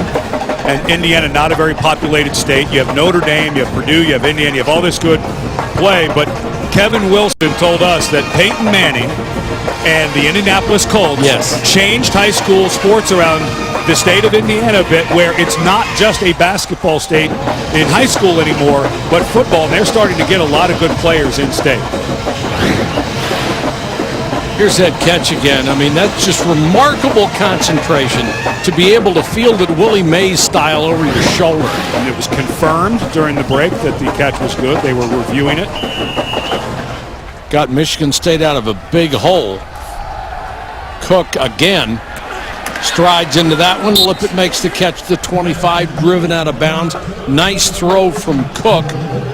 And Lippett now with 7 catches for 123 yards. This is a long out throw. You're on the left hash all the way to the right hash. He's locked in a bit, but it was one-on-one coverage. And when Cook sets his feet and throws, it was Dave Warner when we were talking to him, the offensive coordinator for Michigan State. It just looks effortless. He found one-on-one coverage with Lippett. Lippett is so good in his routes. Step and deliver looks easy. Indiana needs to step up. They have to find a way to hold them to a field goal here as Langford plows straight ahead inside the 20 to about the 19-yard line. Langford, a guy who was, if there was any reason that Michigan State ended up holding on a couple of weeks ago against Nebraska, it was Lippett, or excuse me, it was Langford. Just a guy who, when they needed a couple of yards, got it. It felt like they maybe overran him a bit against Nebraska, so pulled back a bit last week against Purdue, but incredibly productive. Langford again. Nice cutback. Another nice cut. Langford to the 10.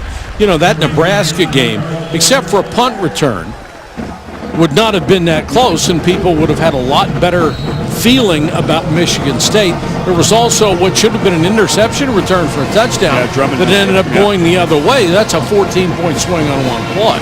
And that's the thing that Mark D'Antonio, we were talking about those fourth quarters against Oregon, Nebraska, and Purdue, and how they just didn't play great in the fourth quarter. He said, yes, but we were 2 of 3. We won 2, and the other one has one of the best quarterbacks we've had in college football for a while. So very proud of this team and what they've been able to do, even though they've had struggles in the second half, specifically the fourth quarter. Aaron Burbridge set up in the backfield along with Langford and got the hand up, picked up about 5.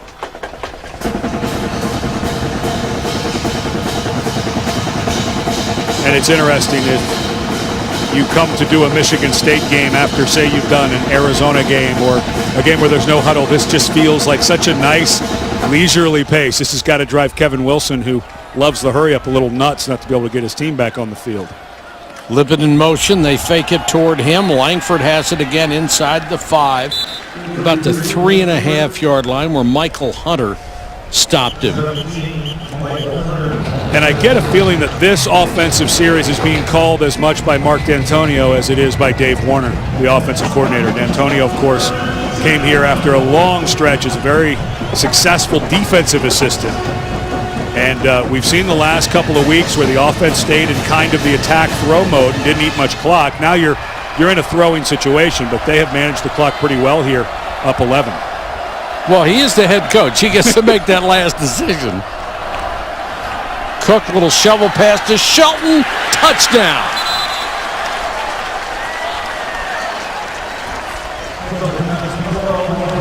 And sometimes in tight games, head coaches revert to what they know best and what they're most comfortable with. And this is a very safe play. Remember, this is a forward pass. So if it gets batted down or Shelton doesn't catch it, it's just 4th down. So it becomes an inside run. It's a pass play, but it really is just an inside run. And so much of that is timing. You got to practice that a lot to get it right. And Michigan State now has a lot of offense to defend. Cook is 21 of 28 passing, 309 yards, 3 touchdowns and 1 interception. He's hit 75%, so maybe we're being a little hard on the guy, you know? Those are pretty good numbers. Of course, he's got guys like Lippett to go chase it down for him, too. Nasty tonight. I think that's going to go strong towards the Seminoles. Do you? Yeah, they get Matthew Thomas, that linebacker, back that they like so much. Featherston, that defensive end, starting to play really well. Return up to about the 32-yard line for Jason Harris. And there is a marker down.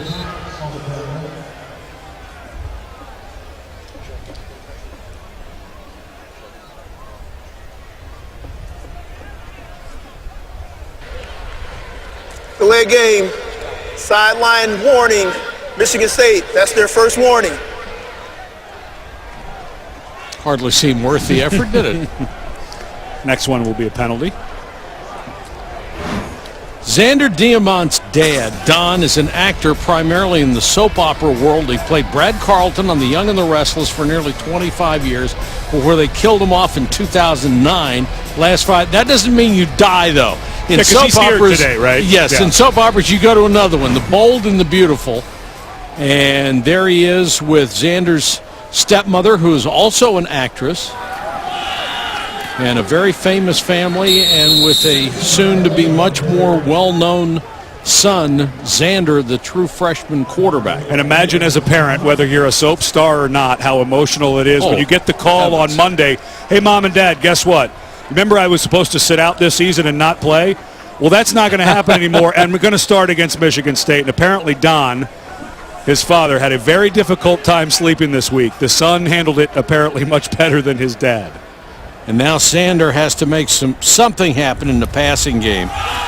They're not going to be able to rely on Tevin Coleman because he's going to be a marked man, even though he's over 100 yards. It's going to be pretty tough to make up 18 points just with a ground game. But if you're just joining us, Indiana is down to their 5th-string quarterback, Nate Sudfeld, who was the starter, got hurt last week against Iowa. So did the backup, Chris Covington.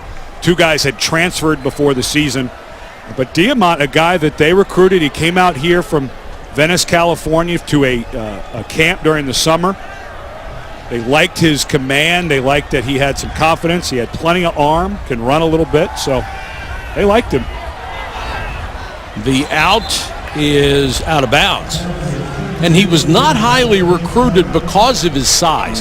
He's listed at 6'1", 175, and in college football, that usually means you're 5'11 and a half, 165 pounds with an anvil in your pocket, and they're going to need to put some meat on his bones. But you hear that a lot. Guys who were kind of under-recruited, not under-recruited, but not recruited a lot, end up a place almost across the country.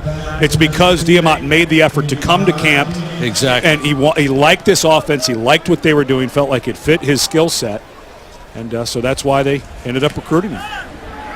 Indiana will have to kick it away, and we will check on with Janine Edwards up in the stands this time.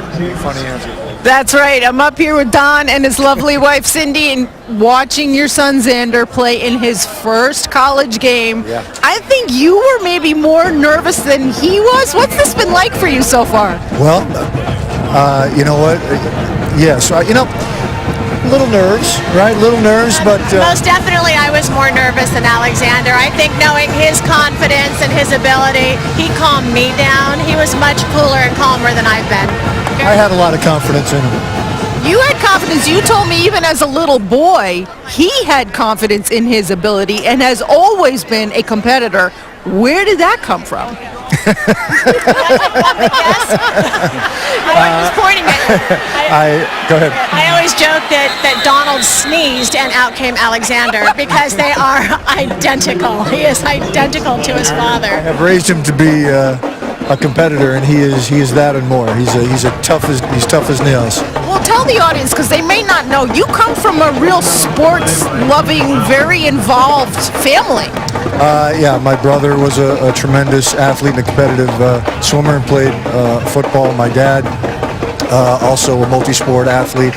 My uncle, my mom was a skier and a swimmer, and I played, just about every sport there was in high school. I told the viewers, you guys had ESPN in your house all the time, and you told your son last night, can you believe you are going to be doing what you're doing today? What did he say? We used to sit on the couch. We'd be watching whatever, some college, college teams that we're playing, and I would turn and look at him and say, you just keep doing what you're doing, and that's going to be you on ESPN someday.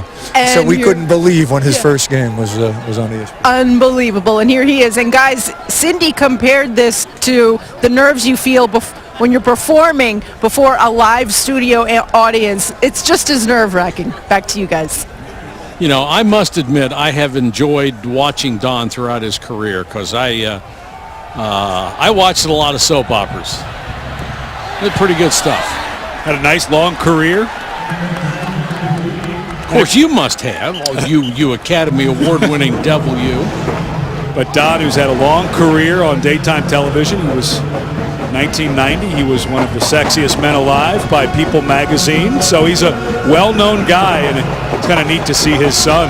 He was not surprised his son is okay under the bright lights. No, he was both bold and beautiful and young and restless. I'm glad you clarified that when he got killed off in that one show, Young and the Restless. Yes, theatrically only. Yes. Cook directing traffic. Now he'll keep. Made the mistake of not getting out of bounds in time and took a shot. Being chased by Bobby Richardson. Well, now here you are on 4th and 4. And Cook got up a little slow after that hit. Let's see. Boy, these guys dropping their heads going in to hit people. Man, it's Bobby Richardson really close. You just launch into a guy with your head, and now here is Michigan State not able to convert on that third down. Well covered by Indiana. So they'll bring Sadler on.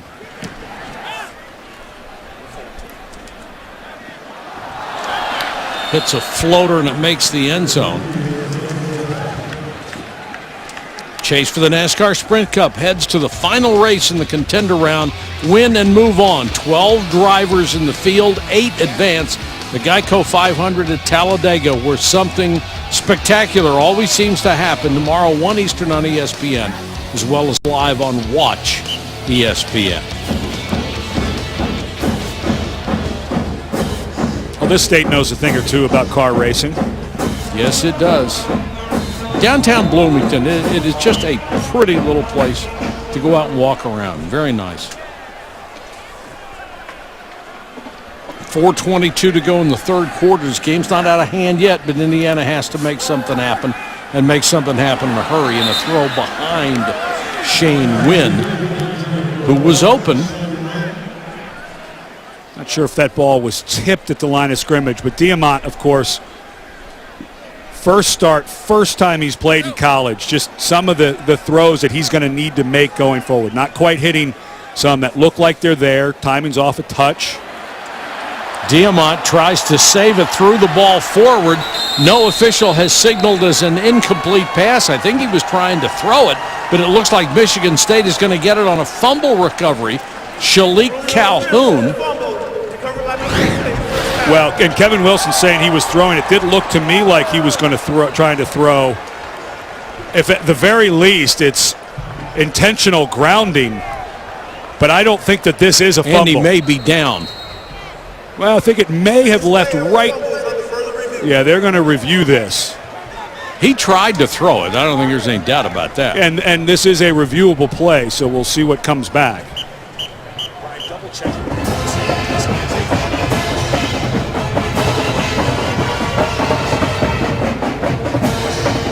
He appeared to get rid of it just before his knees hit the ground, but you could see the throwing motion forward. Now, because there wasn't a flag for intentional grounding, if they do in fact rule that this was a pass instead of a fumble, you can't call the flag. After the fact. Correct. So this would be just an incomplete pass. And you'd still go to third down. It just wouldn't be 3rd and 18 like you would have gotten for the illegal forward pass or intentional grounding. There's 2 fouls actually that I think could have been called there. That's funny. The review could change possession of the ball, but it can't impose the foul. Yeah, that's the only foul that can be brought off now in review is targeting. If the review officials say that because the targeting has a 15-yard penalty and an ejection new this year, if there is no targeting, they can take the ejection off and they take the 15-yard penalty off if they deem there wasn't a foul.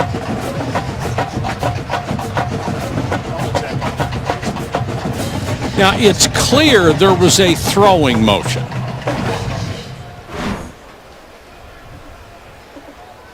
Even though it's underhand, that doesn't matter. Shalik Calhoun's having himself a pretty nice season, isn't he? He took over last week at the end of the ball game against Purdue when they had to throw it. Calhoun was a guy who had 3 touchdown returns last year. Just was the whole defensive line played great towards the end against Purdue. After further review, the ruling on the field is reversed. There was a forward pass thrown by the quarterback. However, there was no receiver in the area. Therefore, we have intentional grounding against the offense. Number 12, ball will be placed at the spot of the foul. Loss of down, third down. So they are going to impose the penalty. And we're going to have to get that double checked from the review box, because my understanding is that you can't impose the foul. Now, there are a couple of exceptions, and the rule book has a myriad different rules, so we'll get that double checked into the fact that they can call the flag. At least they get to keep the ball. And here's where it came from. The field, remember, down on the field, the officials can call a foul anytime before the next play. We were told by the officials upstairs they didn't call it, but because the play was called a pass on the field officials then can call the play. So it didn't come from the review booth. How about that? Good explanation by the review booth. So this was actually called from the officials on the field and the correct call. 3rd and 21. They look one way, throw the other, and they're trying to set up a screen after they faked to the right, threw it to Jordan Fuchs to the left, and Trey Waynes wasn't having any of it. He made the tackle, and Indiana's going to have to punt. Well, let's see how Indiana goes forward. Of course, you've got Xander Diamant now your starter. At some point, you may want to start seeing about getting Nate Boudreau a little bit of time for Indiana, because you're going to have some depth at quarterback, and if Michigan State were to score on this drive, not sure you wouldn't see the backup for Indiana. What's really a shame for them is Kevin Wilson has done such a great job trying to rebuild this program. This was going to be the year when they were going to go to a bowl game. And you lose all these quarterbacks, your chances of going to a bowl game are pretty well shot. Let's go to Reese Davis.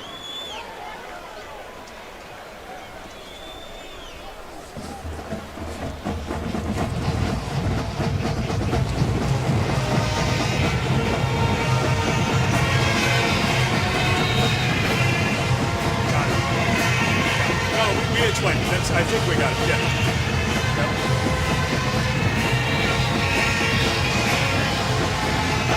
All right, thanks, Reese. So Michigan State will get the ball back at its own 45-yard line. And in the last 2 weeks, as much as we have talked about Michigan State having problems, and certainly they have had, but here they are up by 18 in the fourth quarter and driving. So, you know, we may be going overboard in the criticism, although when you see holes, the holes actually exist. And I really think, you know, the game, how you look at teams, and I think our job has changed because of the playoff. I don't think there's any doubt Michigan State and Ohio State are the class of the Big Ten. So that game in 2 weeks probably decides who goes from the East to the championship. But the truth is the winner of that game then has an inside track to go to the college football playoff, and I think you do have to look at them a little with a little finer lens, perhaps. Langford off the left side, out of bounds at the 45. And here's what Michigan State has left. A traditional rival, I don't care how far down Michigan might be, you never know who's going to win that game, ever. Then the Ohio State game that you mentioned. Maryland is no walkover. Rutgers and Penn State, but they should be favored, even if only slightly against Ohio State. They should be favored in all of those games. And luckily for Michigan State, get Ohio State at home, been away from home the last 2 weeks, so they get a rivalry game, then into Ohio State. That should be a lot of fun in East Lansing. And how about the West? Look at Minnesota. Playing great, yeah. Well, that's the thing in this conference now. And you know, again, talking about the college football playoff and the committee at the end of this month, every Monday and Tuesday, they're going to Dallas, they're going to look at film, they're going to talk things through. You have to be very careful year to year about what the power relevance is to each conference. Because last year, the Big Ten was not very good in the middle. They were just from about the top 3 teams down. It just wasn't very good. That's not the case in 2014. This is a much deeper conference than it was last year. The thing that shocked us this week is that the people in Vegas, Indiana, team second, said that Michigan State is not only the favorite in the Big Ten, by Vegas odds, they are number 1 to win the national championship in the playoffs, which is stunning to me. And I think a lot of that is partly due because there is no team, and these are the other 3 in the top 4, because that's who would go to the playoff in odds of going and winning the championship. But I think a lot of this is no team, those other 3, Mississippi State, Florida State, Alabama, they're all beatable. Of course, Michigan State is too. We've seen that. They lost to Oregon. But I think this is as much about just beatable teams. But like I said at the open, neutral field, if you said pick a favorite against Michigan State against those 3, I think 2 or 3, probably Florida State and Alabama, are favored in that ball game. Maybe not by more than 3 or 4 or 5, but I'm not so sure this is quite the best team. But I think a lot of it is there's just no clear-cut great team. Michigan State has been susceptible on defense to big plays. They are not the tremendous defense that they have been the last 3 years when they were in the top 3 in the nation in all 4 of the major categories: rush defense, pass defense, total defense, and scoring defense. I mean, Pat Narduzzi and Mark D'Antonio have put an exceptional defense on the field 3 years in a row.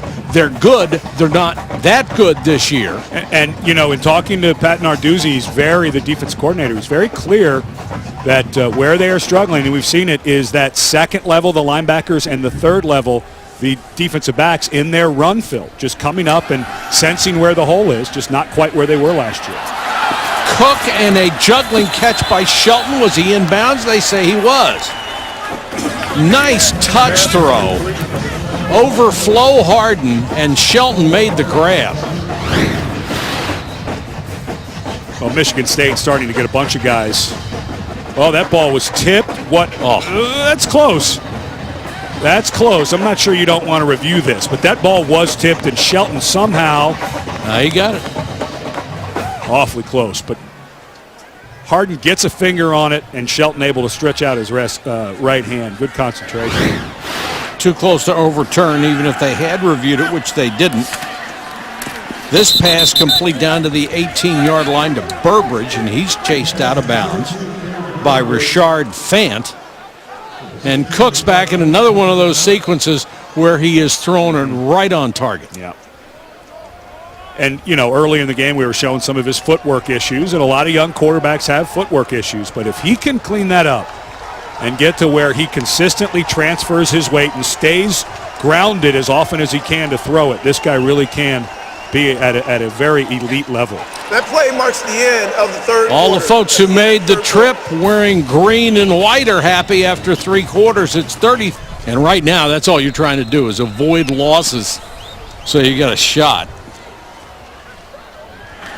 Langford. And if you're a Michigan State fan, this is don't change the channel time, because in tough games in the fourth quarter, this has not been good. No offensive TDs in these ball games the last 2 weeks. Nebraska and Purdue outscored 33-7. So if they could punch one in here, this would make the Spartan faithful a little happier. Yeah, I think that graphic's going to be dead in a second.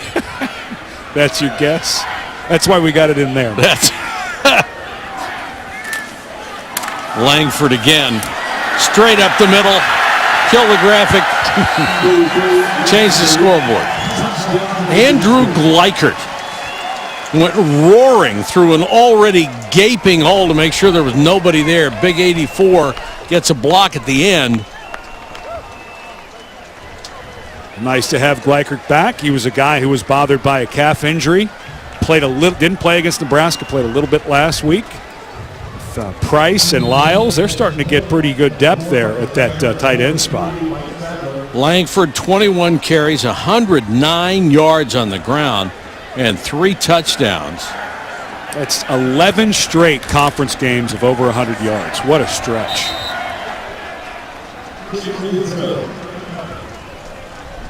They know what their strengths are, and they do those very well.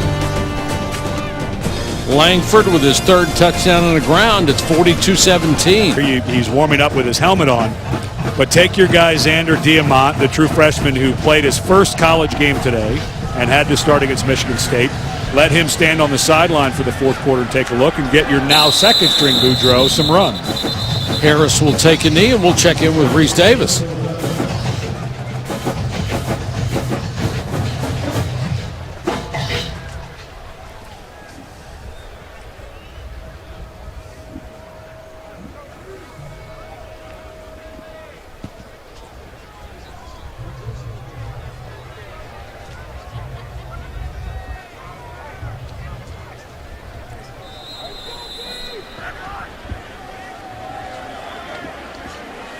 Thank you, Reese. Boudreaux looked like he was starting to come on the field, and Diamant went out. Makes the play fake, has to hang on to the ball, taken down at the line of scrimmage. A little confusion. It looked like Boudreaux was ready to come in, had warmed up, the walk-on junior, and as he gets over there, realized that Diamant's going back out. Looked like there may have been a little miscommunication to Boudreaux. But this is an opportunity. At some point in this quarter, you have to let this young man play. He's now your second string quarterback, your first and second string. Nate Sudfeld and Chris Covington were both injured against Iowa. Not sure if Covington can come back, but we know Sudfeld is done for the year. Hand off to Tevin Coleman. And, of course, if something would happen to Diamant and Boudreaux, Ed Cunningham would use up the last year of his eligibility. Unfortunately, I'm not sure there's anybody else. Unfortunately, I was a center, not a quarterback, so that'd be tough. But it has been hard here for as the team has gotten markedly better under Kevin Wilson. They have had some issues at quarterback. This is the 5th time in 4 years that they have had to play a first-year quarterback, excuse me. And you really can't win that way. Simi Cobbs Jr. makes the catch. He's worked a lot with Diamant.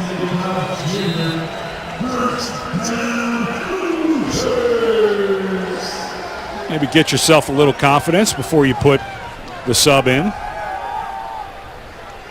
Diamant takes off, gets to the 40. Ball came loose, but I think after he was down, Twan Jones got him. And he has got to be better with the ball. He, got a little lucky on that fumble that was called, but the ball's just away from his body. He's reaching around. This is not Venice High School. This is a bunch of NFL guys running around in white jerseys. That ball has to get much closer to your jersey, preferably right against it as you're running. High and tight, not low and outside. Coleman, not much there. Although I was impressed with Coleman. Broke a couple of big runs against an excellent run defense. These guys are number 5 in the country against the run. He was a young man that was, we mentioned earlier, recruited by Michigan. And Mark D'Antonio, who's always very honest with everyone, Michigan State, always very honest with the guys, said, look, we'll let you try some running back, but we want you as a defender first. Coleman was a terrific defensive player in high school. Decided to come to Indiana instead. Wants a chance to run the ball, and certainly that has turned out to be the right choice for him. Diamant going deep. His receiver win went inside, he threw outside. And with somebody who's never played before, you're going to get that kind of miscommunication. Before the game, Mark D'Antonio, who is just class through and through, he talks about how they're just honest with everybody through the process. He runs over, says hello to Tevin Coleman, a nice conversation, and then Shane Wynn, one of the top players in the conference, comes over. It's just nice to see guys before the game have a little conversation. Mark D'Antonio is just so respected by everybody, including recruits. And I mean that, recruits who say no. Yeah, that's right. And it's just a nice thing to do. It doesn't give him any advantage at all. You really love to see it. 37-yard kick. Back in a moment.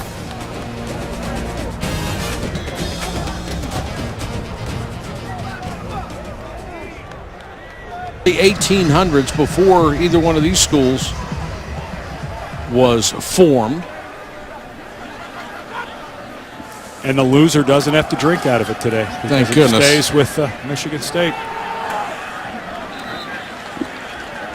Nick Hill getting a chance to run the ball, and Michigan State will work with some backup offensive linemen, some backup running backs. Well, that's actually a lot of their starters up front. I was a little surprised by that.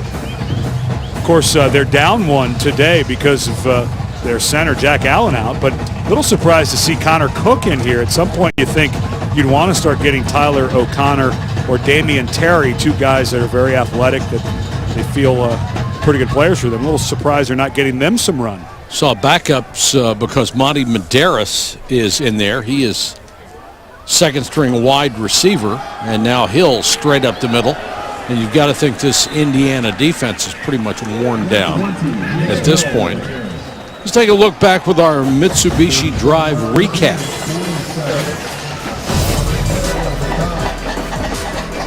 Well, for Connor Cook, it's been statistically just a terrific day. A wonderful one-handed catch there by R.J. Shelton. And then Langford, who is just, he's just printing 100-yard games.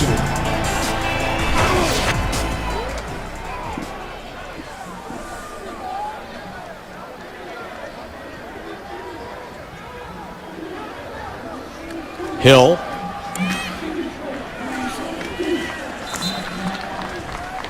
Ridden down by Jack Shaw.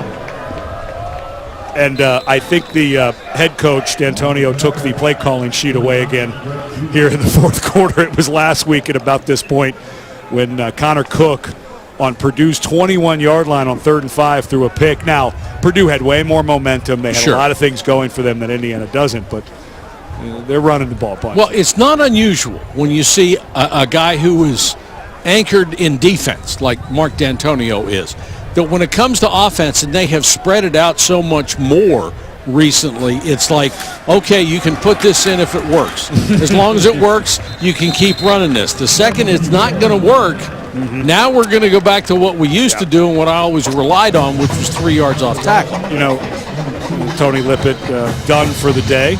Another nice day for him. 7 catches, 123 yards. Terrific talent. He really is. Has worked himself into it. But I played for Don James at the University of Washington. Mark D'Antonio, of course, spent time under Nick Saban, who is a descendant of Don James. And my sophomore, junior, and senior year, we started spreading the ball out. We actually went to a one-back offense. And the whole rule was, if you don't turn it over, you can still do it. And we got awfully good spreading it out, not turning it over. Hill setting up a block.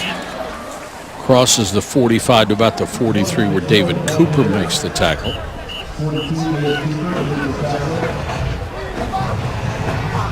Connor Cook threw up 332, so he's going to whack the balance out of the way unless Michigan State starts grinding a few more rush yards here. But just not the confidence. Michigan State does not have the confidence in their run game that they had on 3rd and 4, 3rd and short, those downs. And that's just something I think that they need to keep working on. This is a really good team, and you're right, Mike. We're nitpicking because they look elite, but they don't quite feel like they're there yet. Hill on a misdirection, fighting for extra yards. He'll have the first down, and we'll check in with Reese.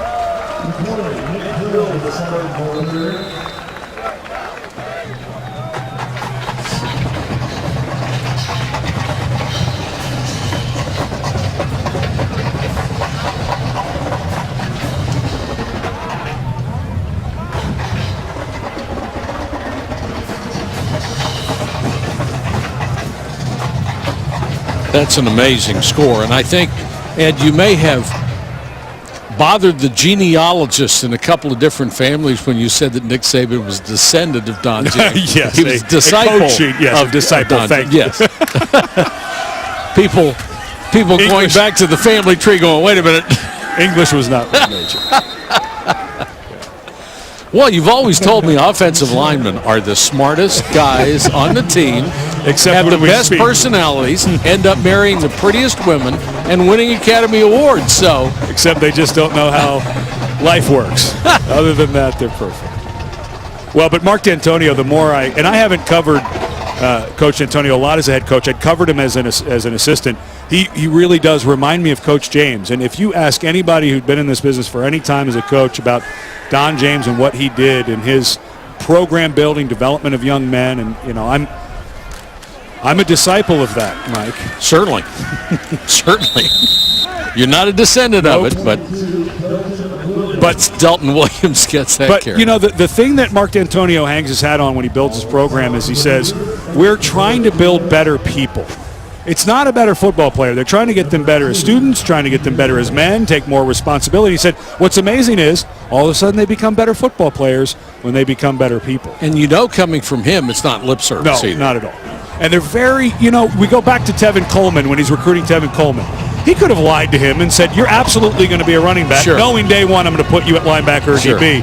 And instead, what are you going to do about it? And the problem is what D'Antonio says, and then you're just the different person when they show up than what they met in recruiting, and we just don't want to do that. And the other thing that it's not like we haven't seen that. Oh. And we just saw a moment ago, Coleman goes over to D'Antonio before the game to seek him out to say hello because he was treated with respect. And it just goes so, and D'Antonio said this the other day, he said, we all like each other at Michigan State. Yeah. Our coaches like each other, the players like each other. We've built a program of kind of trust and respect, and you just see it. And when you're not straight with kids, the next kids that come in for a recruiting visit and talk to players, you don't think those players are going to say, hey. And even more now with social media. Absolutely. If you have a coach in recruiting, straight up the middle, Williams, touchdown, Michigan State. 22, Delton Williams, the ball carrier, touchdown, Michigan State.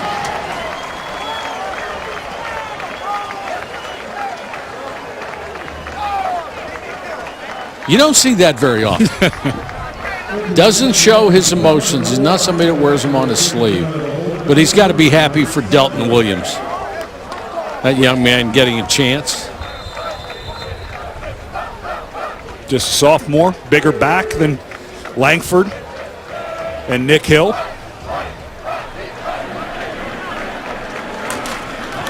No doubt that Michigan State-Ohio State game is going to be really, really interesting.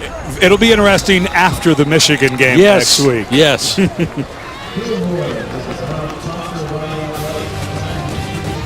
You think Florida State, wide right, wide left against Miami? I know.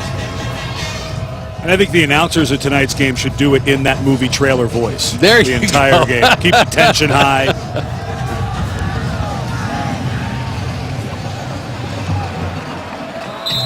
Indiana will start from zone 25. And here's the quarterback comparison. Golson the last 3 games has been turnover prone, but look at his record as a starter and look at the combined record. 35-1 for those 2 guys as starters. Holy smokes. And with all of the noise around Jameis Winston, of course, the student conduct violation hearing coming up on in the next couple of weeks. And, of course, they're talking about whether he signed autographs for money. But you get a sense, at least I do, we were there 2 weeks ago. Winston's ready for monster games, and that defense that hasn't been great is ready to be pretty darn good for Florida State. We'll check in with Janine Edwards. Well, guys, you know, I was up at Notre Dame yesterday reporting, and Brian Kelly has crossed every T and dotted every I in getting ready for that game tonight. He had them practicing on real grass. They haven't played on real grass since last December. He had them working on nonverbal cadence. He's been simulating crowd noise, playing the Seminole War Chant. And he said that Everett Golson has single-handedly taken upon himself to try and correct this turnover problem. Golson's committed 9 turnovers himself in the last 3 games, but he said his footwork, his reads, his attention to detail has just been... Yeah, guys, I'm just down here in this end zone where they are carting off Jason Spriggs. They're bringing him to the ambulance, which is waiting right outside this gate, and they have just asked for a 6-passenger vehicle to come down to this end zone for Spriggs' family to be brought. He will be going into the ambulance and taken most likely to Bloomington Hospital. So they have asked for a vehicle to be brought to transport his family there as well. Well, all of our thoughts and best wishes go out to him and his family. And certainly if we get any word on his injury, we'll pass it along to you, although Indiana does not comment on injuries during the game. That's Divine Redding in. Unfortunately, they're having to cart Spriggs in. Again, if you're just joining us, we did see movement. We didn't see where it looked like he landed on his head or neck area, but that is how they have him strapped to the board. And unfortunately, his family will have to go to the hospital, but we did see him moving, so very hopeful that he is okay.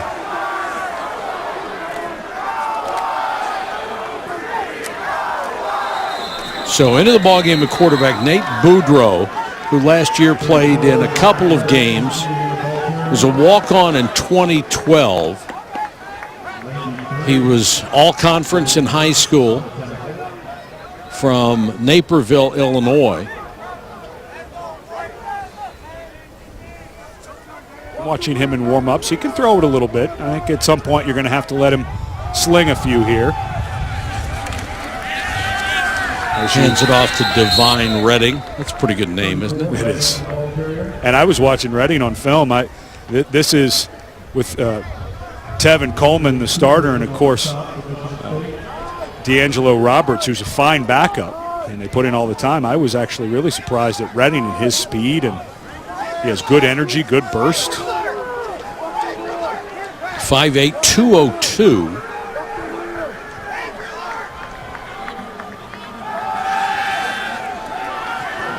Boudreau has that one batted down at the line of scrimmage. Looked like number 85, Evan Jones, got a hand up. He's 6'5", 252, an outside rusher. Plays behind Marcus Rush, a guy whose name we never called today. And he's been an outstanding pass rusher from Michigan State.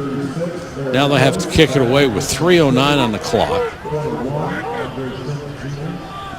Certainly they got their fans excited in the first half, but they couldn't sustain it against the 8th-ranked team in the country.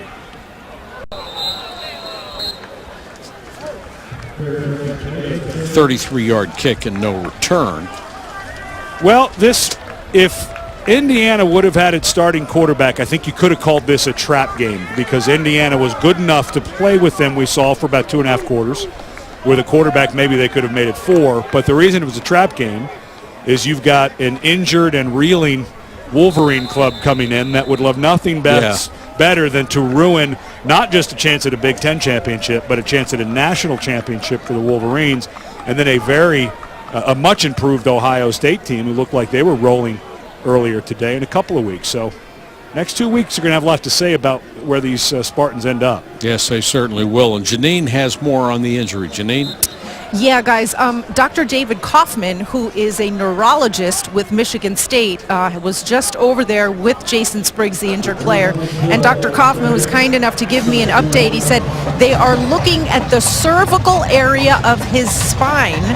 And Indiana has a neurosurgeon, a physician just went in the ambulance with Jason Spriggs. So they're taking him to the hospital to do an MRI of the cervical area of his spine, which is up in the neck area. Well, we wish him all the best. When we saw him flexing his left hand, we had seen him when he was on the field, face down, moving both of his legs. So those are all good signs if you're concerned about a neck or a spinal injury. You know, I have personal experience of being on the field when a guy went limp, and luckily, take a look at the left tackle, Spriggs here. Let's see if there's anything that happens early in the play. Oh, there right it is. there. Yeah. As he went helmet to helmet. Right there. Yeah, went right in with John Reschke, a guy who missed last week's game. But, you know, it just looks like a simple thing, but that was pretty violent movement of the head. And he finished the play, and he was moving on the ground. So the hope is he's okay, but now you see where potentially that injury happened. And I was on the field when they had to cart a guy off. And, boy, it makes it tough to get focused again on the game of football when somebody's being helped off the field like that. Straight up the middle goes Hill. Nick Hill off to the races. 76 yards.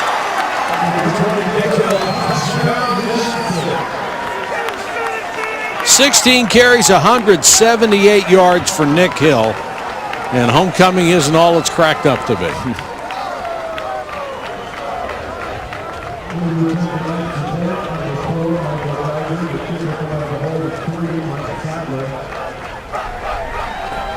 It's very traumatic, not only for the injured player, but as you said, for the guys, his teammates, for the opponents. Nobody wants to see anybody get hurt. And you can't help but think how fortunate it was that that's not me. Yeah, we were playing, I'll never forget it, my sophomore year, we were playing Arizona State, and a linebacker made a tackle for Sun Devils. He wasn't moving and brought the ambulance out. It was very difficult. Now, it looks like Spriggs, we hope he was moving. Let's hope he's fine. But yes, it can be very difficult, especially for the guy's teammates who know him and practice with him, to keep that focus and that edge when they know they're so limited at the quarterback position. When with Sudfeld and that schedule going forward, I don't think there was any doubt this team 6, 7, maybe 8 wins. Now you're going to be scrapping to get maybe 1 or 2 before the season's over. It's going to be a lot of work here for this staff. Nothing hasn't been before. Sudfeld had completed almost 60% of his passes, had a good touchdown interception ratio. I mean, he was a good, solid quarterback. Plus, you got the running game and some senior upper-class wide receivers. This was a pretty spiffy offense. People were really confused when Cameron Kaufman was a guy who wasn't playing much, so he decided to leave in the spring. But Trey Roberson was a guy who was splitting reps with Sudfeld in the spring. They traded starts last year.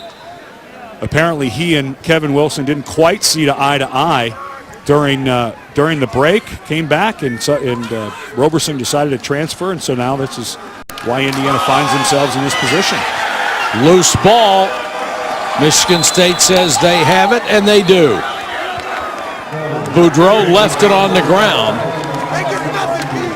And there are a lot more guys, it seems, transferring from one program to another, either sitting out a year or going to a smaller school where they can play immediately, going to the FCS schools. Well, that's what Roberson did from here. He went to Illinois State. He's playing right away for one of the top teams at the football championship.